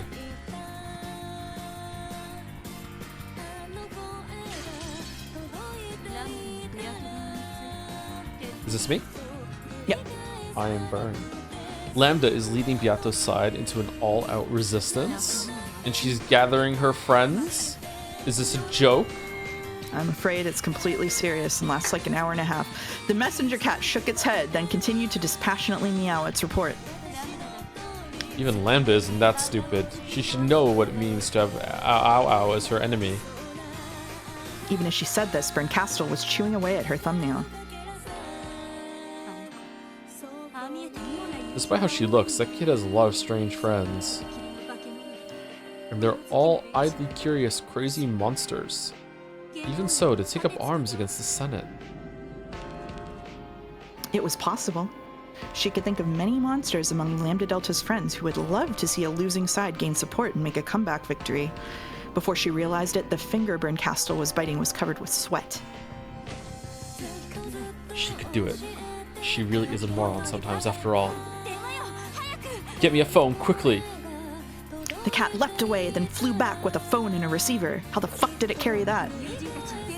I'm going to call up her friends. I have to warn them not to get involved in this stupid game, and therefore get them involved in this stupid game. Phone numbers. Why don't I have any phone numbers saved in here?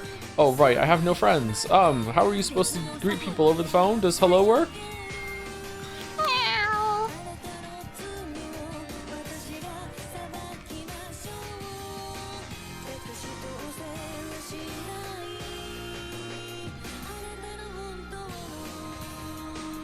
The golden key was being kept in a room inside the City of Books. However, perhaps room wasn't a fitting word to use. It was large enough that you could probably fit 2 domed baseball stadiums in it if you tried. Even so, in this city, these were called rooms. Floating in the center of this vast room were several sacred magic circles. Wrapped around by these magic circles was Angie's gold key. Surrounding these were countless emerald green stars, which looked like a slowly revolving planetarium. The eyes that numbered the same as the stars were all glaring in the same direction. Come on, don't look at me like that. I'm on your side, did you forget?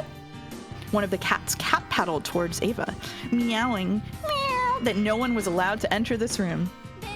Lady Berncastle has ordered me to guard that key, so why don't you leave this to me and get lost? After looking at each other with suspicious eyes, the cats glared at Ava again, as though saying that they hadn't heard any such order. By the way, cats have pretty soft bodies, don't they?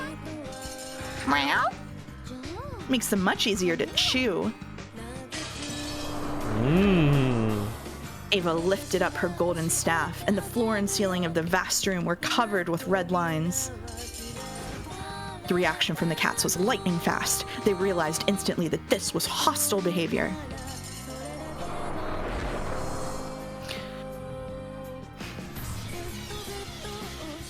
The entire emerald green constellation writhed and became a single massive deep sea fish, which charged at Ava with its cavernous mouth open wide. Whoa. However, at the same time, the red lines on the floor and ceiling, the massive spider web pinched itself together and crushed the fish, twisted it, spun it around and around, and compressed it into the size of a small ball. Keep going.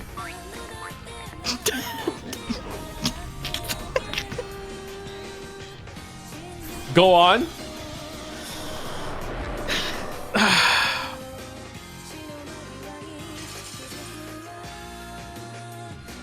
Then that ball-shaped thing burst open, leaving nothing left.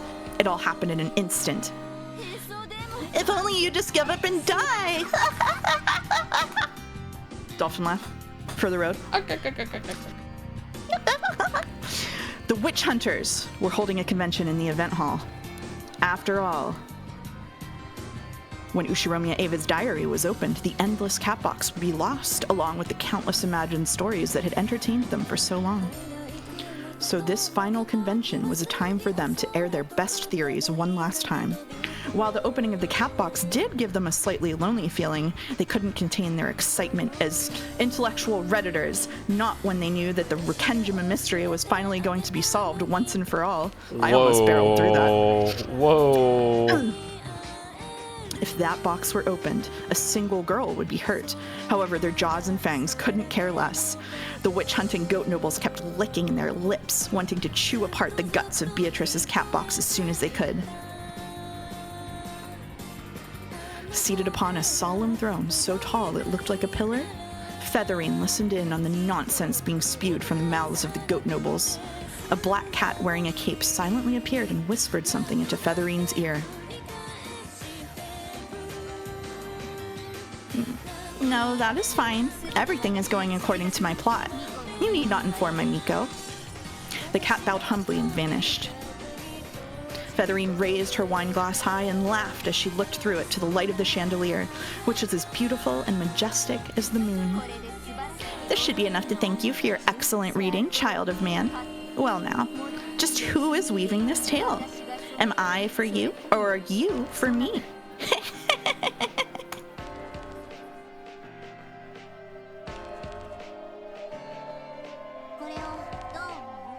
What do you think, everyone?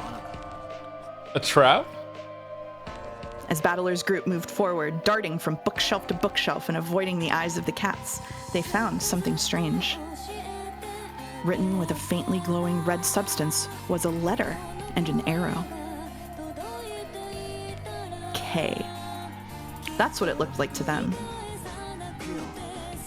Do you think K means key? Those marks only appeared when we got close. This is a message aimed at us. Is there anyone here besides us who'd be willing to help? Oh, I didn't think we had any allies. Manji traced the red arrow with her finger. It was written with very faint, thin strings that had been tied together. This red stuff which stuck to your finger and tore away like cotton candy had to be. There is someone on our side. Someone who's always been on my side. How can you be so sure? Yeah, I get it too now. Lambda, we can trust the person who wrote this. She'll probably be able to guide us to the key safely. Are you sure? Then let's go. We don't have time to be standing around. Thank you, Mom.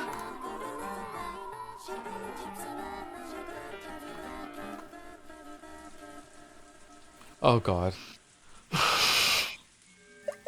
In the arbor, the argument over whether they should surrender or fight continued without signs of stopping. Every now and then, a small fight would break out, which fortunately ended up delaying Erika's third yawn. However, they didn't know how long they would have to continue this fake fight, and neither did Joe. Keeping this high level of tension going was physically stressful. The instant they tired out and the tension faded, Erika would probably demand a verdict. They had to constantly appear to be trapped and agitated. It was a battle of weariness and tension. This was their fight. Erika waited patiently. Now that she had tired of tea, she was watching Renove perform some magic tricks and seemed to be enjoying herself considerably. Even Renove, who was usually aloof from the world, was fighting. If Erika got bored and had a tantrum, an all-out attack would probably begin at once. He was also putting his life on the line in the fight to buy time for Battler's group. As the fiercest leader in the argument, Beata wore out the quickest. She breathed heavily, and her face was so pale it seemed she might faint at any moment. Beato, hang in there. Your body won't hold out much longer at this rate. Pretend to suddenly burst into tears and rest for a while. We'll pick up the slack. I am still fine. I can do this. Just one more push. Let's go. So, who's up next? Who wants to be beaten down first? In that case, I, Goda, am prepared. We must fight. It would be outrageous to accept defeat without fighting. As I've said from the beginning, fighting with all we have is the only option. Hold on a second.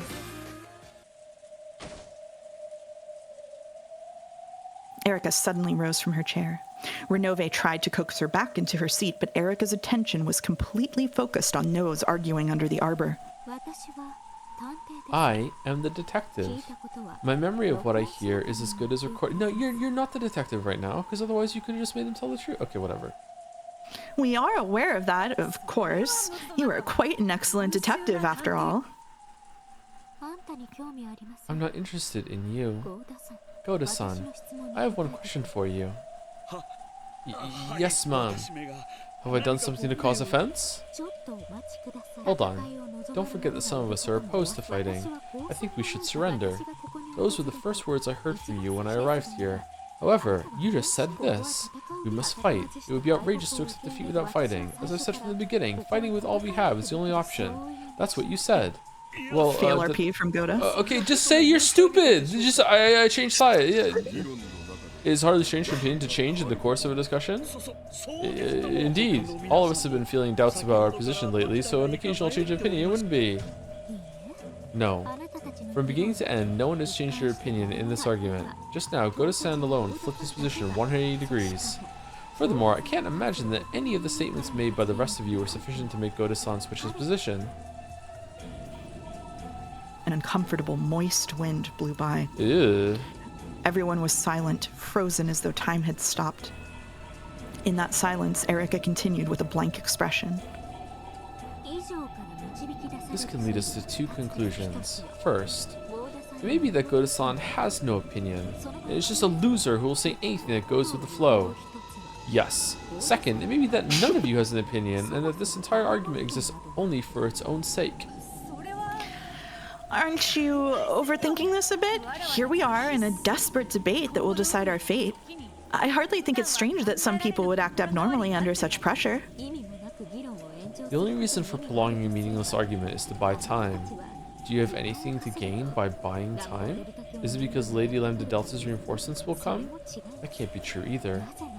After all, for some time now, I have heard all of you speak to Lady Lambda Delta and Battler occasionally, but not once have I heard them reply. Taking all of this into account, we are left with only one conclusion. That Lady Lambda Delta and Battler are not here now, and that these people have won Lady Lambda Delta's assistance, with Lady Lambda Delta and Battler probably planning to sneak into the City of Books. In which case, their goal is probably to steal back the Golden Key and Angie. And your plan was to act as bait and buy time until their mission was complete.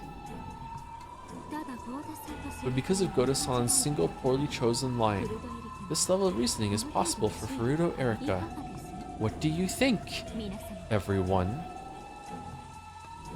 With a blank yet ruthless expression, Erica spoke those words and returned to her seat. Everyone else was frozen and unable to move. No one spoke. However, time was moving. As evidence, a bead of sweat dripped down someone's cheek, fell, and hit the table with a tiny yet audible splat.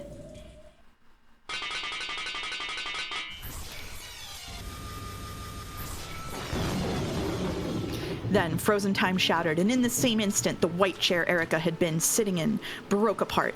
The stakes of the Seven Sisters of Purgatory and the high-velocity rounds from the Chiester Sister Corps hit the chair at exactly the same time. And a few moments after that, the Erica sitting in that chair faded and vanished. Man, when you said you liked the ending, I didn't realize you liked it this much. Holy crap. You're so into it. After image. She's fast! Kill her! In an instant, Erica had moved to a spot behind the chair. Her expression remained as blank as it had been before. However, there was now something in her hand that hadn't been there. As the 7 lightning strikes of the 7 sisters raced at her once more, she batted all of them away with her scythe. 7 parries? Holy fuck. Yeah. That was one hell of a farce. But the tea was good. Thanks for the meal. Well, now, seems you've all been in agreement since the start. Allow me to ask for your answer once again. Erica lifted her left hand, the one that wasn't holding the scythe. Very well, allow me to answer. This golden land belongs to me, to all of us. If you enter with your shoes on, we'll give you a proper welcome. In other words, Sumari, to put it elegantly. All cannons prepare to fire. Target the golden land. Wash your face in miso soup! Shoot him dead! I'm just trying to keep myself and you entertained, you know? It's working, it's working. Yes, thank you. See you around. Meow. Oh, no, I'm laughing at that. Berncastel set down the receiver and crossed out yet another name on a list of Lambda Delta's notable friends. Something was wrong. Not a single person she called had heard anything from Lambda Delta. They weren't just playing dumb, they really knew nothing about the strange ruckus Lambda Delta was trying to stir up. Even Berncastel was starting to suspect that something was fishy. Then a black cat leapt in and meowed a frantic report. Lambda and Battler aren't in the Golden Land?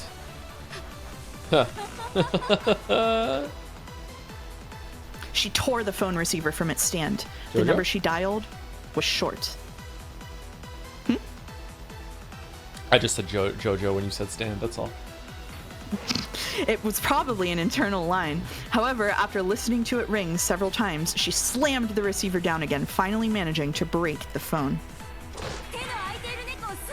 Gather all the cats who aren't busy. This is an emergency. The cats I had guarding the key aren't responding. Lambdarga! Berncastel, overwhelmed with emotion, kicked the table over.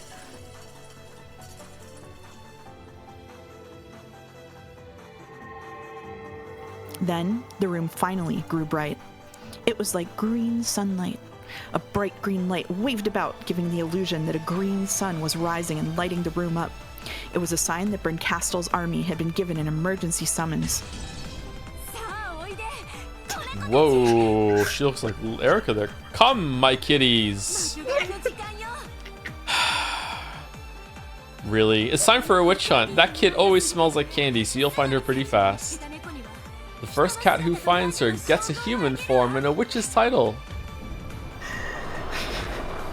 What was now an emerald green nebula let out a roar of delight that shook the bookshelf cliff. Okay, yay.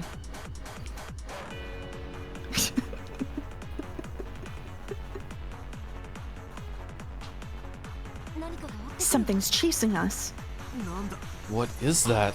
A green sun? Hide! They know! The 3 of them frantically hid behind a bookshelf. The room with the key in it was straight ahead. They could see something glinting faintly in the darkness of that room. It was a glint different from anything else they had seen so far in this city. The color of the glint was gold. They had almost reached the golden key. However, if they went towards it, Berncastel would be right behind them, along with her vast swarm of familiars. In other words, Sumari. They were trapped in a dead end. They already knew that the emerald green color came from the eyes of the familiars. However, it was almost beyond comprehension that this undulating green sun could be the same thing, and they could do nothing except stare in wide-eyed shock. The countless cats were passing through the ravine of bookshelves, from the very top to the very bottom. As they approached, they painstakingly checked the gaps between each book. However, even this mind-numbingly huge task was accomplished swiftly thanks to the sheer number of familiars.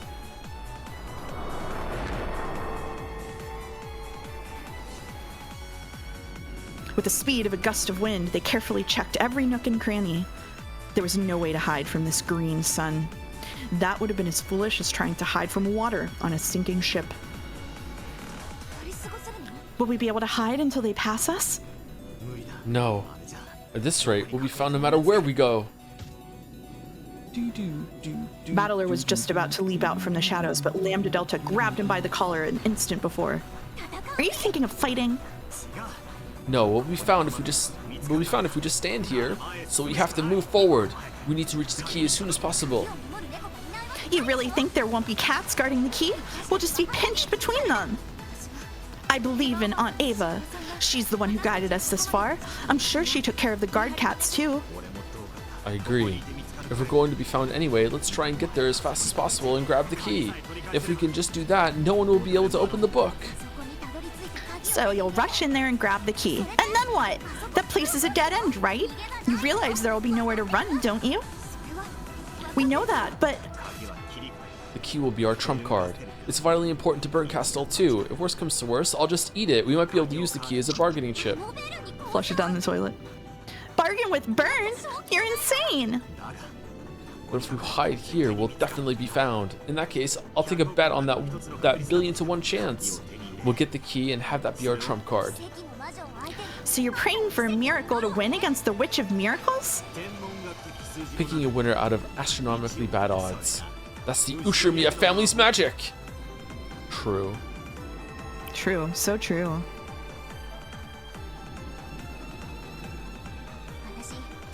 I've got good eyesight, so let me enlighten you.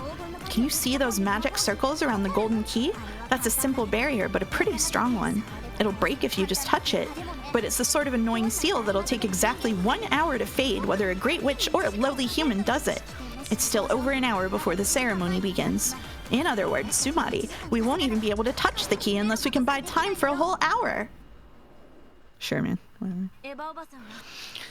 When Aunt Ava took out the guard cat, she must have broken the magic circle too. It probably won't take an hour.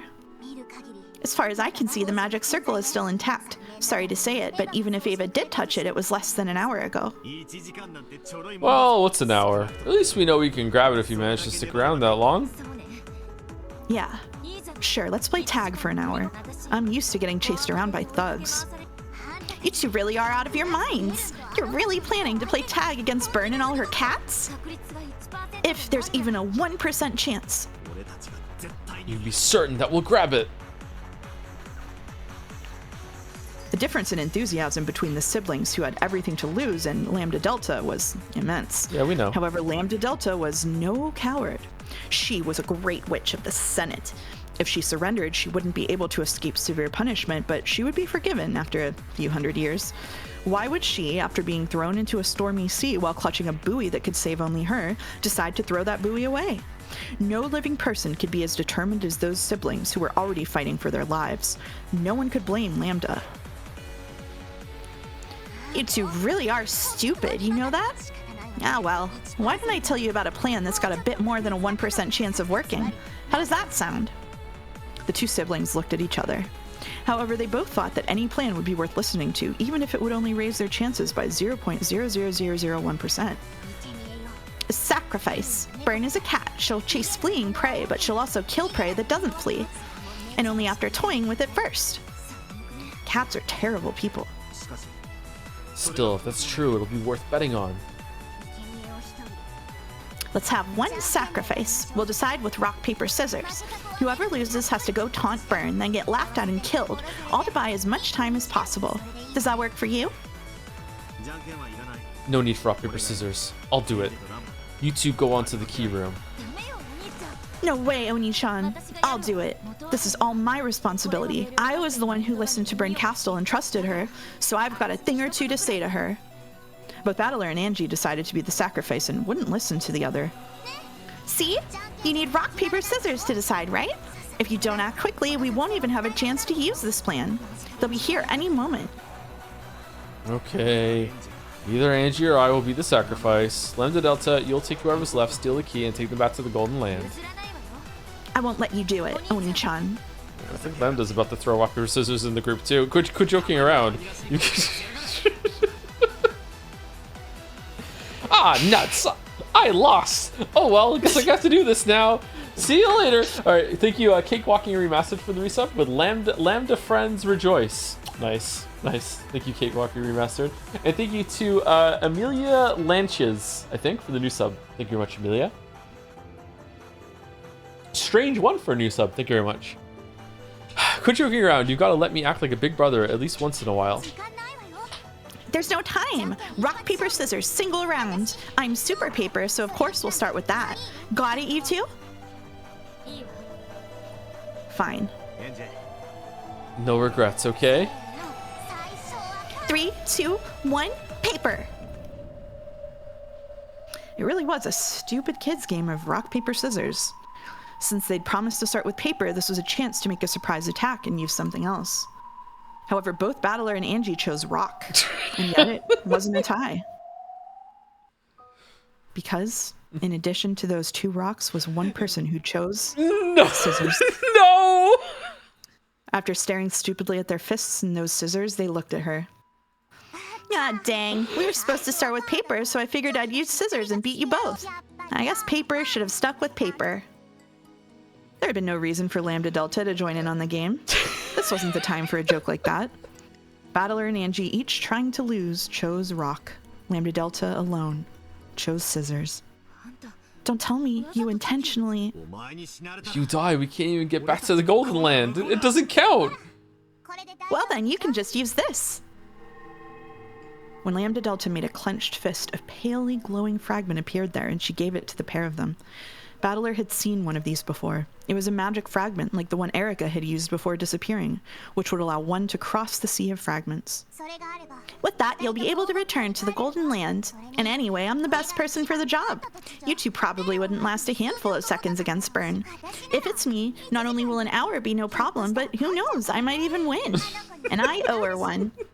I've got to make this my victory and even the score. Still, away games are such a pain. Lambda Delta pretended to complain as she stood up straight.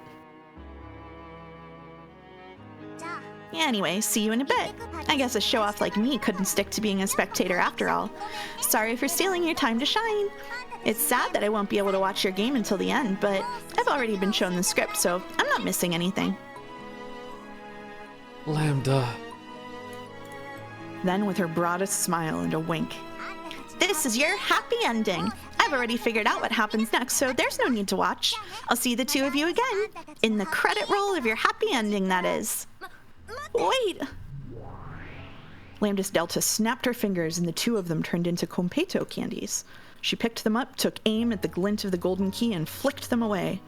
That way they should be able to reach the key without Berncastel noticing. Dang, what terrible luck.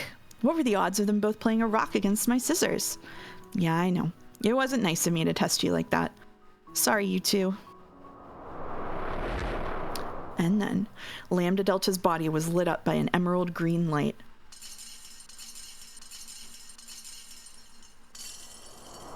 When she turned around, the cat's eyes and Lambda Delta's met. Lambda Delta grinned and waved. There was a fierce roar and several bright flashes. What in the...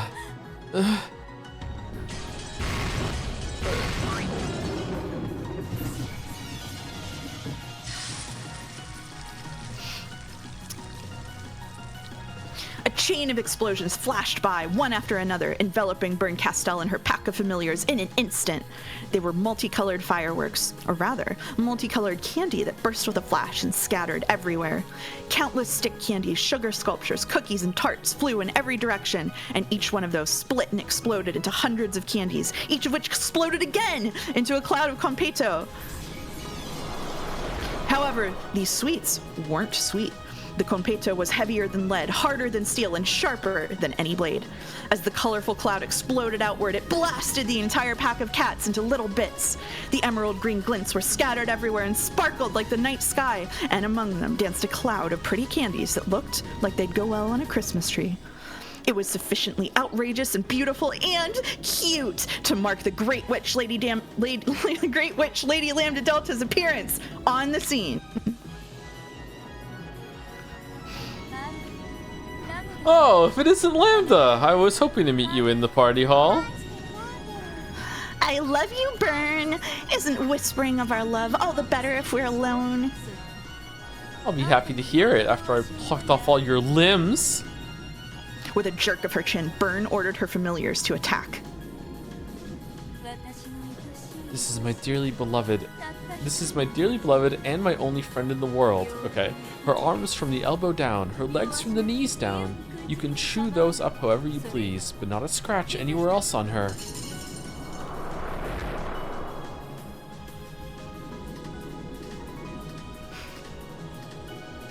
Whoa. The crowd of cats undulated again, reformed into a single mass, and became the emerald green leviathan that would swallow up any poor victims who snuck into the city of books. It was shaped like an impossibly vast whale. Leviathan.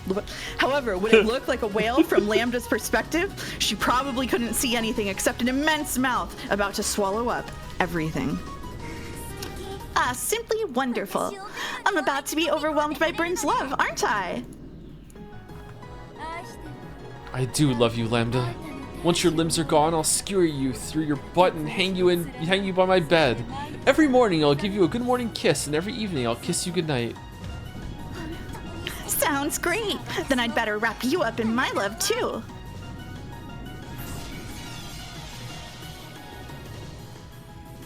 However, Lambda Delta's war cry was swallowed up by the glowing, writhing Leviathan in a single bite. Giggle. Yes, you are wonderful, Lambda. I love that empty-headed way you just do things without looking ahead or worrying about your own life. Wind.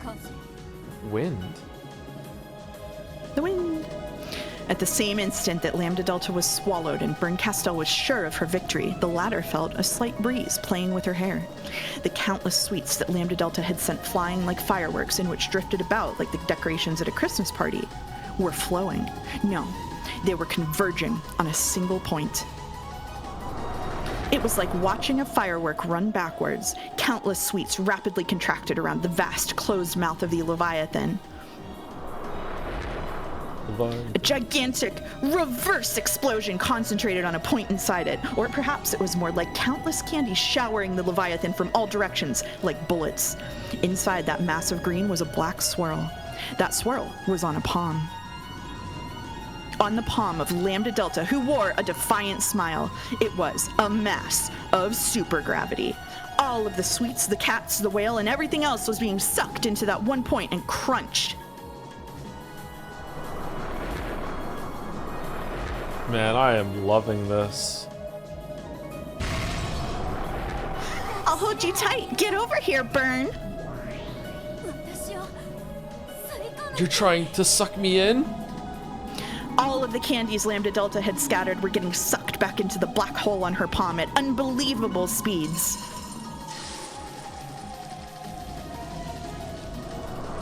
The reverse explosion of the oncoming candy whittled away at the Leviathan, crushing it inwards. Lambda! Come on, let me give you a hug. With all her strength, Burn Castell held her ground in midair, trying to resist this supergravity. For the first time, all trace of condescension had left her face. Even Lambda Delta's cocky expression was marred by the sweat trailing from her forehead.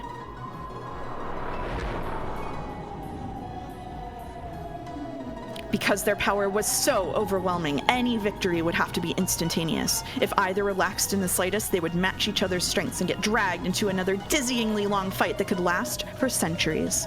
Neither of them had any desire to go through that again. So, neither of them showed the slightest mercy for their most beloved friend. By now, the Leviathan had been completely crushed and compressed inside the black hole. Burn Castell was the only one still holding her ground. However, a windstorm of candy asteroids, like the asteroid belt, repeatedly slammed into Burn Castell, wearing away at her girl's form, bit by bit. No, I've got to get away, or I'll really...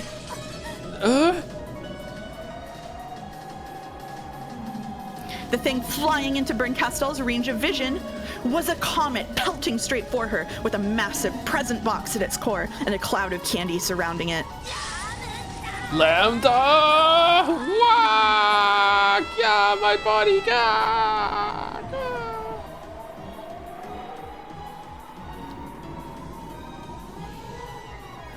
candy comet wiped out Berncastel along with her scream. It burst into little bits, and within a blink of an eye, it was sucked back into a hole of supergravity. Once it was all gathered into one place like a gem, it began to spin rapidly. This is just Katamari Damacy. It was flattened by the centrifugal force, turning into something whose shape resembled a galaxy. After swallowing all of the cats and their master, it now looked like a wiggling, flickering, emerald green galaxy that floated just above Lambda Delta's palm. The pocket of supergravity kept compressing it further and further, until, at the end, it had become a single green, shining Konpeito. I hope the books are okay. Then it fell down onto her outstretched palm.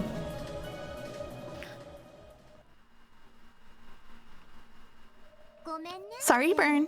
I wanted to play with you always, so I've always taken it easy and pretended to be in a pinch. Lambda Delta held the Konpeito above her head and peered at it. But the truth is, I'm just impossibly strong. Sorry about that. Then she pressed the Konpeito to her pink lips, gave it a light kiss, and bit down. And then died. And then it exploded! This doesn't taste like Bern. Lambda Delta licked her fingertips, then turned to face the empty air behind her.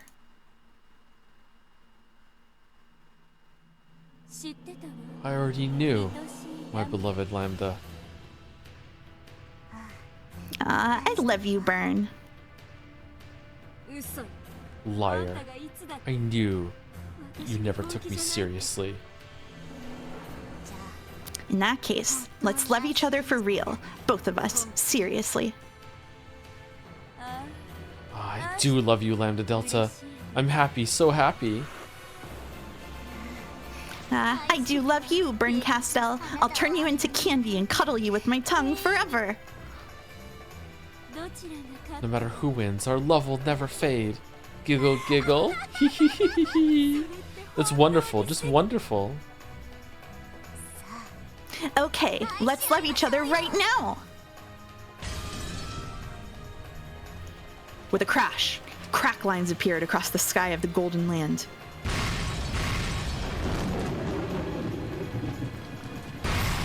Then finally, the barrier of the Golden Land was breached by the fleet's assault.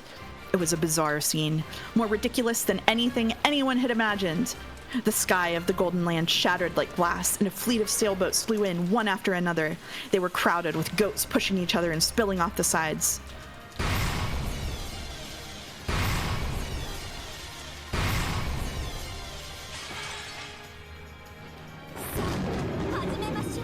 Come, let us begin.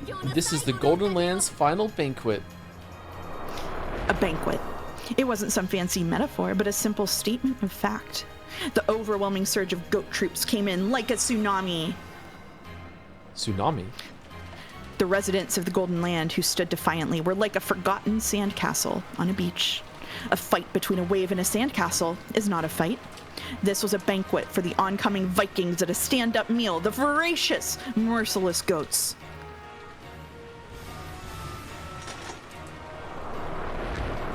There's no way around it. Fire!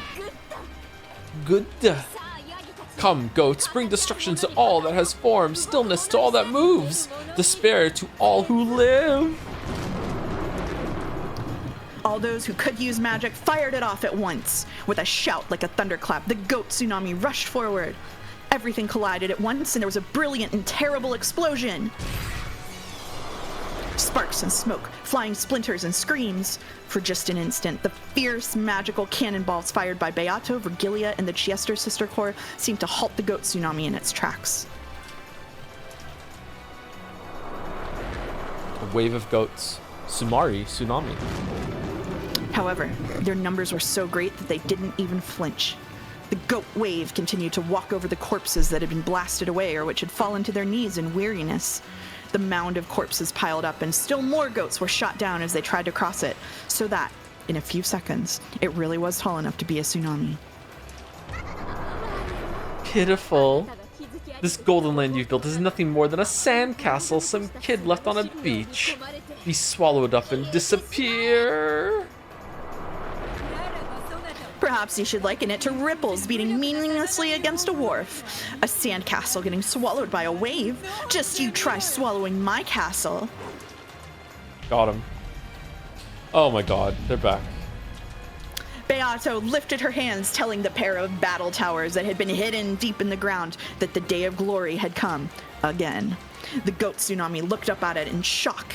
After all, this time the tsunami that towered over everything wasn't them.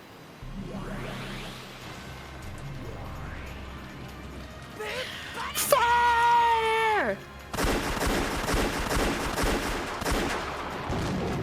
A thunderstorm of rapid-fire ballista rounds leapt from the battle tower gun ports. The goats let out a confused scream at the furious tempest that was bearing down on them. However, they saw something else too. Smothered mate.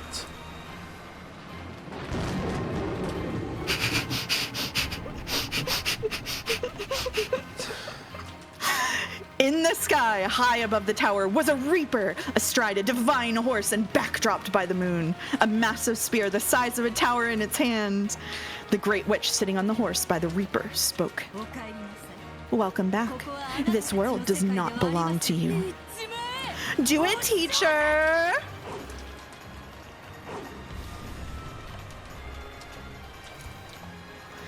The heavenly spear pierced the ground. For an instant, it looked like some divine tower was sticking out of the ground. However, that was the very last thing those eyes ever saw.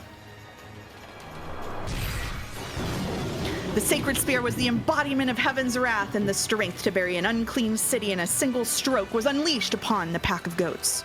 With a massive explosion that resembled a volcanic eruption, goats were sent flying all over the place. Not bad. I guess they really are witches. But is it enough?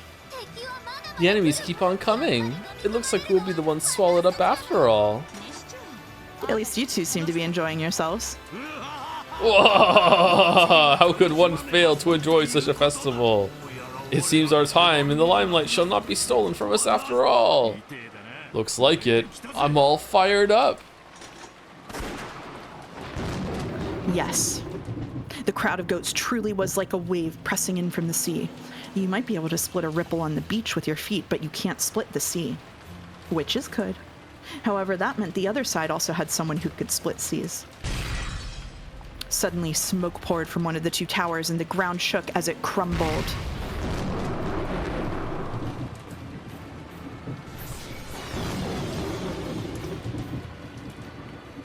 What the hell happened? Over there, on top of the other tower. Erica! But of course it is your turn now, is it not? At the top of the other battle tower, Erica stood gracefully wielding her scythe. I'd say that's enough to show the witches of the Golden Land proper respect. All magic is fake. It's just a fantasy sandcastle that'll always vanish when mystery swallows it up. Playing witches was pretty fun though. I think I remember playing something like this with some older girls from the neighborhood when I was younger. So let's bring this to an end. Now it's time to hear you scream. Erica threw that pretentious pirate hat she had been wearing this whole time into the sky. With the moon behind it, Erica's form, her afterimage, vanished from the tower's peak. Where is she? We have her on radar. She's on the side of the tower. Shaking with a wild, joyous laughter, Erica dashed straight down the tower. She swung her scythe like a baton, and as she passed along the tower's wall, its gun ports, walls, pillars, and everything else was crushed, leaving a trail of smoke. So from the sidelines, it looked as though a line of smoke suddenly split the tower from top to bottom. The golden arrows of the Chiester Sister Corps chased after Erica like golden threads in a sewing machine.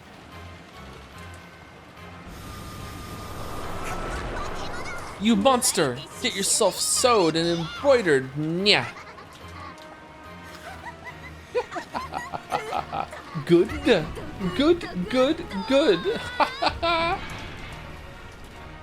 Even the golden arrows couldn't catch up with Erica. Finally, Erica reached the bottom of the battle tower and empty cartridges were ejected from the golden bows. Burst, useless tower. Isn't that the phrase? Erica, who had now landed on the ground, slowly stood up and tapped the tower behind her with the handle of her scythe.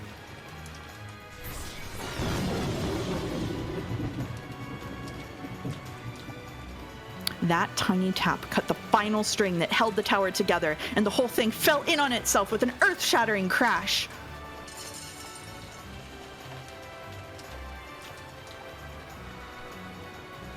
Once again, the dark tsunami rumbled forward through the rubble and smoke.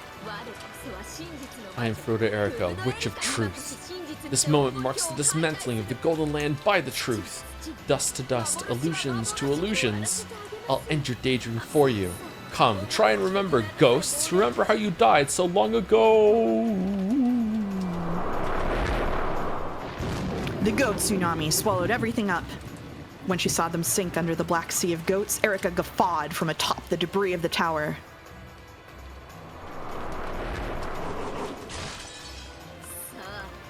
Come on now, kill them, massacre them all. Cut off their heads and stick them on spears. Ghost of 1986, the time has come for the whirlpool of truth to swallow you whole and erase you. So long. Tomorrow on Umineko. Oh, thank God. Oh. I mean, what an amazing part to end on. Holy crap. Aren't you glad that I didn't leave this to you by yourself? Oh, you read so much there. Thank you. You did all the heavy lifting there for that chapter. Holy shit. You should have given me some more characters or narration. Maybe, I don't know. That was a lot of reading you have to do there. Holy shit. It's all right. Thank you, Mouse. Thank you, Mouse. Absolutely. Oh, also thank you to Equal Equations through sub. Is it too late to drop Umineko? It is too late to drop Umineko. Yep. It is too late to drop Umineko. Yep. Anyway, apologies to read and run, but well, we're done before 5, so that's good. So yeah, I need to go. So who are we rating? And I will be back on stream in about 2 to 3 hours on Mouse's stream to read Sekimea. Sounds good. I will try to be back before 8 o'clock my time, which is in 3 hours from now, but like I might be around then. That's okay. I told them I'd start at the regular time and just play a cozy game if you aren't around. Is there anyone for the community that is streaming right now? No clue. Anthony Fantano is live? I don't know who that is. Most of you played the new Hobbit game? No, it had really bad reviews. New Hobbit? Nikki Jakey is live. Let's go Nikki Jakey then. Nikki Jakey. Yeah.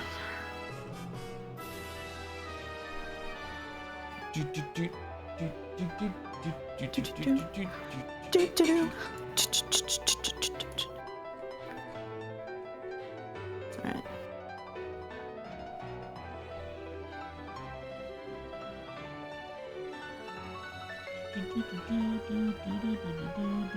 See you tomorrow, chat. Thank you, Tom and Mouse. Mostly thank you, Mouse. Mouse carried. Mouse carry.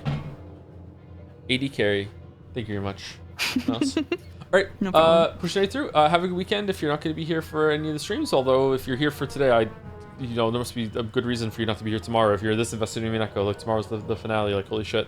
But yep, so yep, see you tomorrow for that. If not, yep, catch you when I catch you. Or maybe I'll see you in like a couple hours on Mouse's stream. Pushing right through. See your chat. Hope you enjoyed it. Bye.